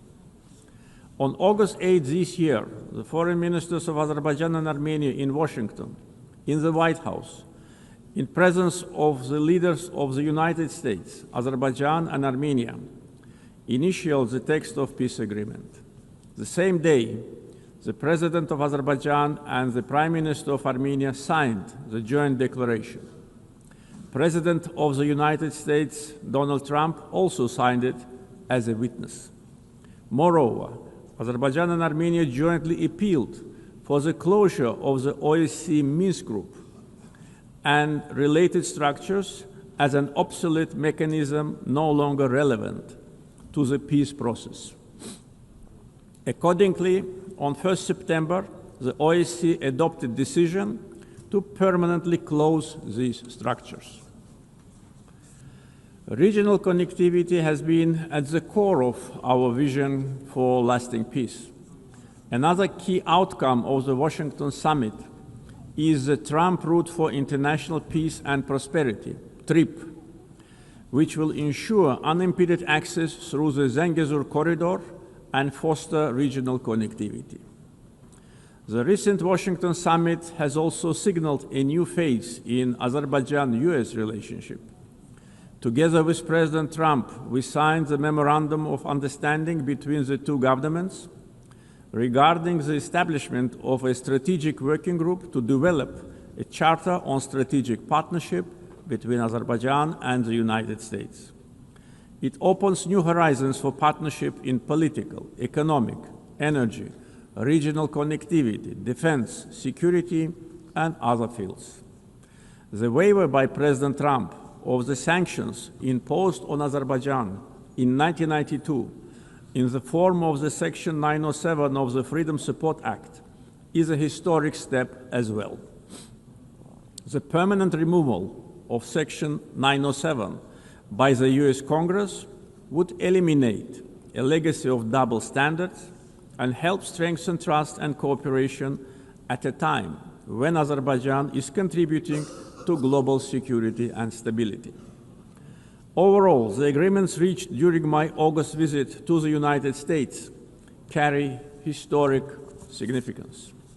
I want to express my gratitude to President Donald Trump for opening a new chapter in the US-Azerbaijan relationship, for his decision to elevate it to the strategic partnership level, and for his support to the peace process between Azerbaijan and Armenia. Right after the victory in the patriotic war of 2020, Azerbaijan started large-scale reconstruction program in the liberated territories. During the time of occupation, Armenia leveled to the ground hundreds of Azerbaijani cities and villages, deliberately ruined 65 mosques. That was a policy of Armenia which was ruled by war criminals for almost 30 years. We are rebuilding villages and cities razed to the ground.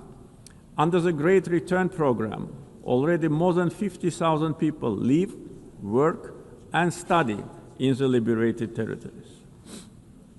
One of the gravest humanitarian challenges facing Azerbaijan in the post-conflict period is landmine contamination during the time of Armenian occupation. Since November 2020, more than 400 Azerbaijani civilians and military personnel were killed or seriously injured by landmine explosions. This massive contamination obstructs the safe return of displaced persons and delays reconstruction projects. Similarly, the tragic fate of nearly 4,000 Azerbaijanis who went missing during the Armenian aggression and occupation since the early 90s continue to require close attention and action. Ladies and gentlemen, coming to the global challenges we are facing, we believe that response must be inclusive, fair, and universal. Through its many initiatives, Azerbaijan has shown its clear commitment to advancing sustainable solutions. Azerbaijan is proud to have hosted COP29 last year, where we achieved important outcomes in advancing climate action, the green transition, and equitable access to financing. As a host of COP29, we guided negotiations towards ambitious and balanced outcomes, ensuring that all voices, particularly those of the developing world, were heard. The adoption of the new collective quantified goal at COP29, also known as Baku Finance Goal, is a historic milestone in global climate finance. This commitment brings previous $100 billion annual climate finance goal to at least $300 billion per year through 2035 from public sources in developed countries to developing countries. Azerbaijan also successfully finalized the long-awaited framework for carbon markets under Article 6 of the Paris Agreement, making the Paris Agreement fully operational 9 years after its adoption. Several key agreements were signed at COP29 to make the Loss and Damage Fund fully operational, providing critical support for vulnerable communities impacted by climate change. Being strongly committed to the green transition, we at the same time should not put unrealistic targets in front of us. The world cannot live without fossil fuels today and in foreseeable future. Energy security is closely linked to peace, regional connectivity, and economic development. Azerbaijan continues to play a proactive role in advancing these objectives globally. Azerbaijan has established itself as a reliable and indispensable partner in providing energy security to many countries. We play a strategic role connecting the Caspian region with international markets through diversified oil and gas pipeline systems. As of today, we are supplying natural gas to 14 countries. This ranks Azerbaijan as a top country in the world in terms of number of countries it supplies with pipeline gas. This reflects our strategic role in enhancing energy security and diversifying supply routes across Europe and beyond. Moreover, Azerbaijan and Syria have recently strengthened their bilateral partnership, focusing on energy supply, infrastructure development, and post-conflict reconstruction. Since August this year, Azerbaijan started to supply Syria with natural gas via Turkey, significantly reducing its electricity shortages. Azerbaijan also attracts large investments in renewable energy sources, like solar, wind, and hydropower. Almost 40% of our energy will be generated by renewables by 2030. Connectivity projects like East-West and North-South corridors cross our country. We have witnessed almost 90% growth in cargo volumes through the Middle Corridor since 2022. The transit time along the corridor has been significantly reduced. The biggest trade fleet in the Caspian, Alat International Trade Port, with its annual capacity reaching 25 million tons in the near future. The Baku-Tbilisi-Kars Railroad, 9 international airports, the biggest air cargo company in the region, and many other factors have turned Azerbaijan into one of international transport hubs. There is a great potential for cooperation in digital connectivity. Azerbaijan leads the Digital Transformation Initiative through such ambitious projects as the Digital Silkway. This project includes plans for the advanced fiber optic cable network under the Caspian Sea, establishing Azerbaijan as a key regional digital hub. Azerbaijan achieved significant economic growth by focusing on diversifying its economy beyond oil and gas, developing the non-oil sector and improving the investment climate through reforms and transparency. Reducing poverty and unemployment to the historic low of 5% is another achievement of our country. Recently, 2 major international rating agencies, Moody's and Fitch, have increased Azerbaijan's ranking. Azerbaijan was provided with favorable investment-grade status, citing very strong external balance, low public debt, and substantial sovereign wealth assets as a key strength. This underscores our economic resilience, strong fiscal discipline, and favorable investment climate. Our foreign debt is only 6.5% of GDP, which is one of the lowest in the world. Azerbaijan's foreign exchange reserves exceed its foreign debt almost 16 times. Back in 2022, at the summit of the Caspian littoral states, I raised the issue of environmental degradation of the Caspian Sea. Today's situation is much worse. Caspian Sea is shrinking rapidly. The main reason is not climate change. Joint efforts of littoral states are needed to stop ecological catastrophe with unpredictable consequences. Azerbaijan is also ready to cooperate closely with the UN to tackle this problem. Ladies and gentlemen, Azerbaijan is proud of its global humanitarian assistance efforts.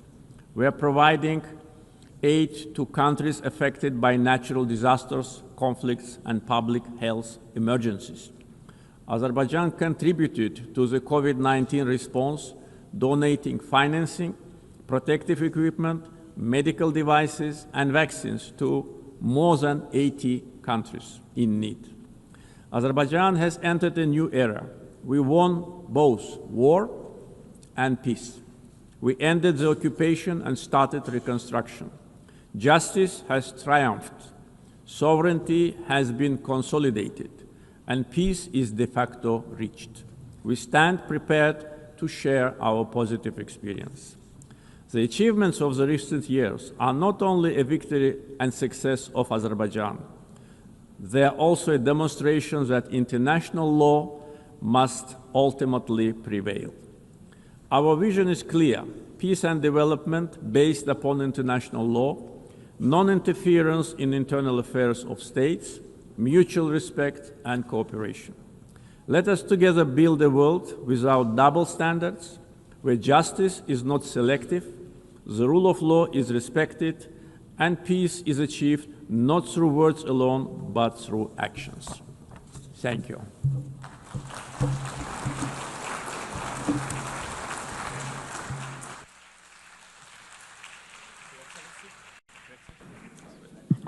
On behalf of the Assembly, I wish to thank the President of the Republic of Azerbaijan. The Assembly will hear an address by His Excellency Zirkol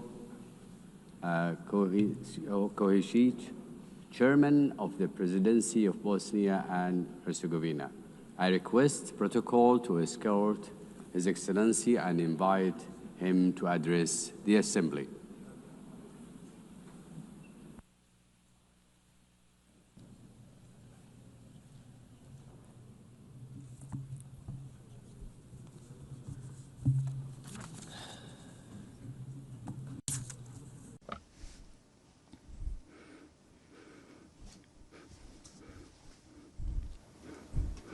Dear Chairperson, Secretary General, dear colleagues, ladies and gentlemen. To start with the theme of this year's session of the United Nations General Assembly, Better Together, 80 Years and More for Peace, Development and Human Rights, allow me to express my congratulations to the United Nations from this important place on behalf of Bosnia and Herzegovina and all its citizens. The UN is celebrating 80 years since its founding, and at the same time 80 years of continuous work on the fundamental goal of this organization. That goal is to secure and maintain peace in the world. History will give the final judgment on how successful the UN has been in the past, as well as on the results of the work and participation of several generations in the United Nations itself, its bodies and organizations. At the same time, I believe it is important to clearly express our common position today. Peace in every part of the world has no alternative. We must continue to work together persistently on this. I would like to believe that we all share the same positive opinion, that we must protect peace in every part of the world. However, reality and what is happening today in different parts of our planet clearly show us that world peace is often not in the interest of certain geopolitical actors. For them, conflict or war is a means to realize their own political and economic interests. These interests largely diverge from the goals set out in the United Nations Charter. If we add to this the fact that attempts are being made to change the borders of state around the world by means of armed force in a manner that is contrary to the United Nations Charter, we can draw a simple conclusion. International law is not applied equally to all states that are subject of that very international law. We have been witnessing that in the past period, certain armed conflicts have been deliberately provoked. What follows is the use of significant armed force, which a state with a smaller or weaker armed forces simply cannot resist. After that, the attacked state is required to sit at the negotiating table and sign a waiver of parts of its territory, ostensibly in the name of peace, but in reality in the name of force. I believe that all of us in this room know that the United Nations Charter allows for the changing of state borders. However, this can only be done by voluntary agreement between states. Armed forces or political pressure backed by armed forces cannot be used. However, if armed force is used to force the other side to agree to an imposed agreement in which it loses part of its territory, then there is no good and sincere will.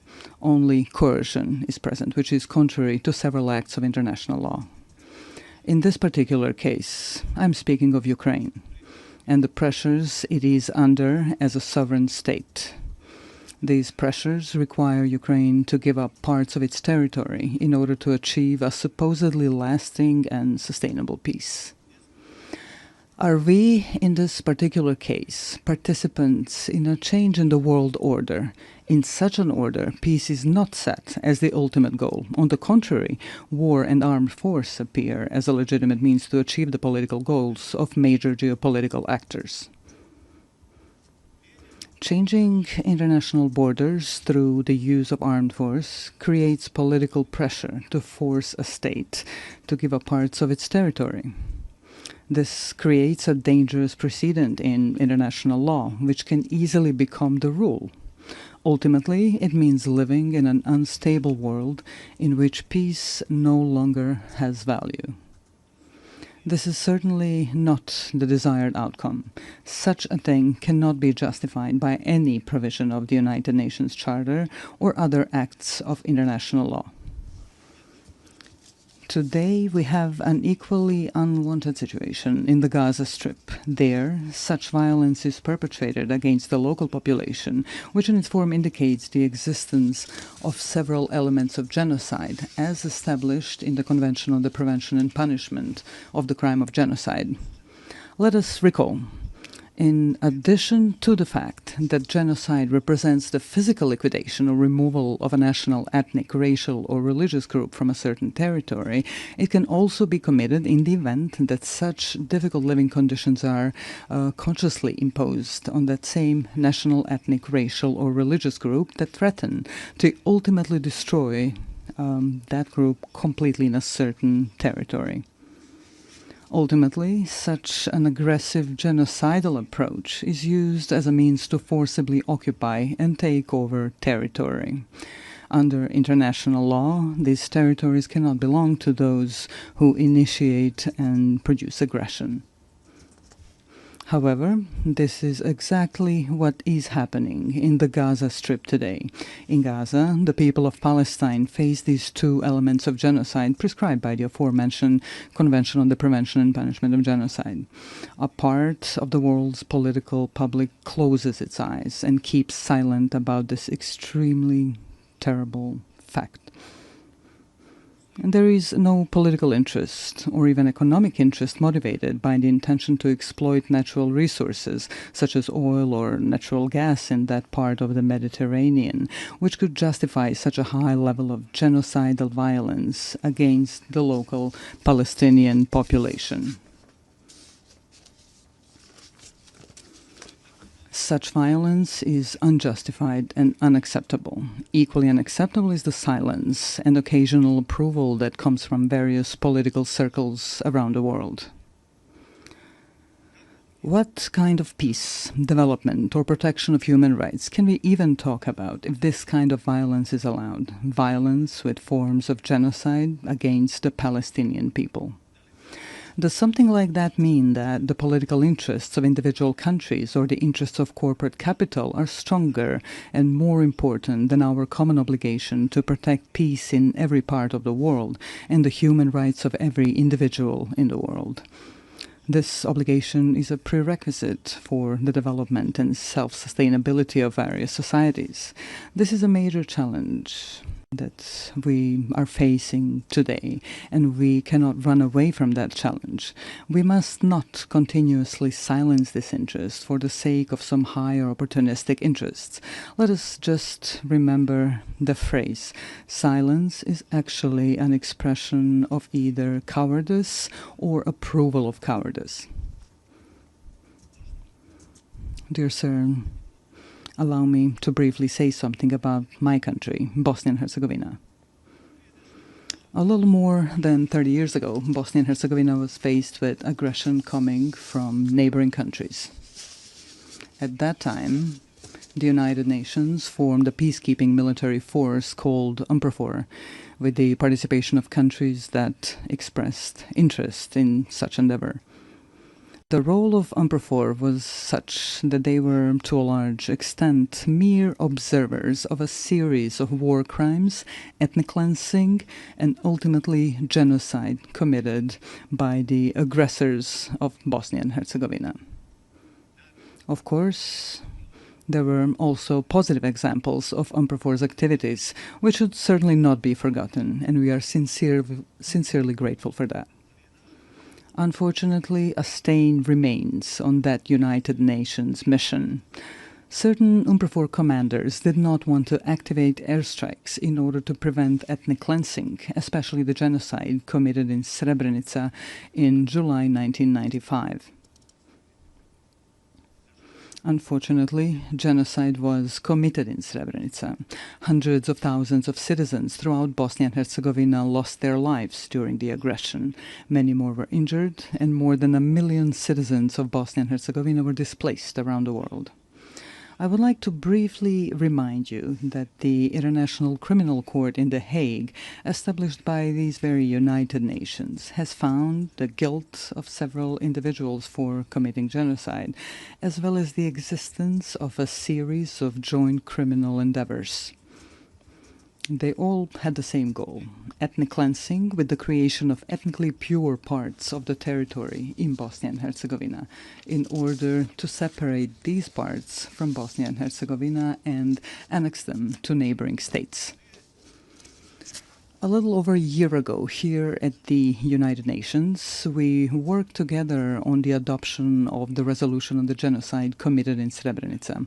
I consider that a major step forward and an important document not only for Bosnia and Herzegovina but also more widely. The strength of that resolution lies in its intention to prevent the possible commission of some new genocides, which could happen anywhere in the world. Although we were faced with lobbying from several countries not to adopt such a resolution, it was nevertheless passed. This created a new environment of preventive action through a culture of remembrance, so that genocide, the most terrible war crime, would never happen again. This is when we realized that there were states that, for their own political reasons or political convenience, were not ready to support the text of that resolution. That text is based on the rulings of the International Criminal Court in The Hague, which, I repeat once again, was founded by the United Nations. May such a refusal to support the text of the resolution serve to honor of those who lobbied against its adoption and those who did not give clear support to the resolution. I would like to remind you that during that period, in the 90s, the international community, through the United Nations, imposed an embargo on Bosnia and Herzegovina on the purchase of defensive weapons. This prevented the defense of our country from double aggression. In any case, defense would significantly shorten the duration of the war, and many lives would have been saved, because a peace agreement would be reached much sooner. A necessary condition for a peace agreement was the creation of a balance of military power between Bosnia and Herzegovina and the two neighboring countries that committed the aggression. Due to that embargo, the aggression against Bosnia and Herzegovina lasted for almost 4 years, and a large number of human lives were unnecessarily lost. Such a war ended with the signing of the Dayton-Paris peace agreement. That agreement brought the necessary peace, and we are grateful for that. However, at the same time, it created such a sui generis political system in Bosnia and Herzegovina, which today, 30 days after its creation, poses a problem for the normal functioning of the state of Bosnia and Herzegovina. Such a political system does not contain democracy, but a deviant form of democracy, a form that is unheard of in practice anywhere in the world. Ethnicity is put to the fore, and basic human rights are completely denied. At the same time, democracy is undermined to such an extent that it almost no longer exists. We can call this political system an incident political system, which is constantly destabilizing the state of Bosnia and Herzegovina. Why am I even mentioning democracy right here? For at least two reasons. The first reason is that states that opt for democracy and its principles should have the opportunity to fully implement that democracy within their own borders. We must be fully aware that there are a number of states that, for their own reasons, be it historical, cultural, or religious reasons, do not want democracy and its principles. Bosnia and Herzegovina has clearly opted for democracy and the transition from the previous political system to a new democratic political system. However, this is continuously being prevented in reality through elements of the political system established by the Dayton-Paris peace agreement. The second reason I mentioned is that after facing an embargo on the import of defensive weapons during the 90s, Bosnia and Herzegovina is now facing an embargo on democracy. Some actors from the international community are trying to ensure this through their political and diplomatic activities and resources. So after we had an embargo on defense, today we have an embargo on democracy and democratic development of Bosnia and Herzegovina. How else to explain such activity by that part of the international community? They're trying in various ways to ensure this incidental political system in which the minority governs the majority. This undermines one of the fundamental principles of democracy, which requires a system in which the political majority should actually govern the state. That is not the case in Bosnia and Herzegovina. The aforementioned actors describe this as an alleged distribution of political power between ethnic communities in Bosnia and Herzegovina. However, that undermines democracy so much at its root that it almost no longer exists in my country. What does exist, however, is something simply called ethnocracy, in which a political minority rules the state. This current deviant political system makes this possible. Are such actors of the international community trying to ban or impose an embargo on democracy in Bosnia and Herzegovina because of its demographic picture? Are they trying to create a situation to reopen talks on Bosnia and Herzegovina with an uncertain outcome for its existence within its current borders? These questions remain open. I would like to remind you here that without democracy, there is no rule of law. Without the rule of law, there is no protection of individual human rights. An argument for such action by a part of the international community may be the so-called Kovacevic case before the European Court of Human Rights. This case is unknown to you, perhaps unimportant to you, but it is extremely important to us in Bosnia and Herzegovina. This is a case in which the appellant sought simple, justified, and logical protection of his active rights to vote, which was denied to him. The case was resolved in favor of the appellant, Mr. Kovacevic, in the first instance. The court also found the existence of ethno-territorial discrimination. However, a part of the international community invested enormous diplomatic and financial efforts in its attempt to annul the verdict during the second instance proceedings. One of the countries, which is completely incomprehensible and unacceptable, made a financial donation to the European Court of Human Rights. That country later came forward in the same case as an interested party. This is an expression of classic political corruption. Because of all this, a logical question arises here. Can the judgments of international courts be bought? Are they for sale? The High Representative of the international community in Bosnia and Herzegovina actively participated in overturning that verdict. Also, he was not given such powers by the Dayton Peace Agreement. He also invested enormous financial resources from unknown sources. He did not have the necessary consent of the Peace Implementation Council for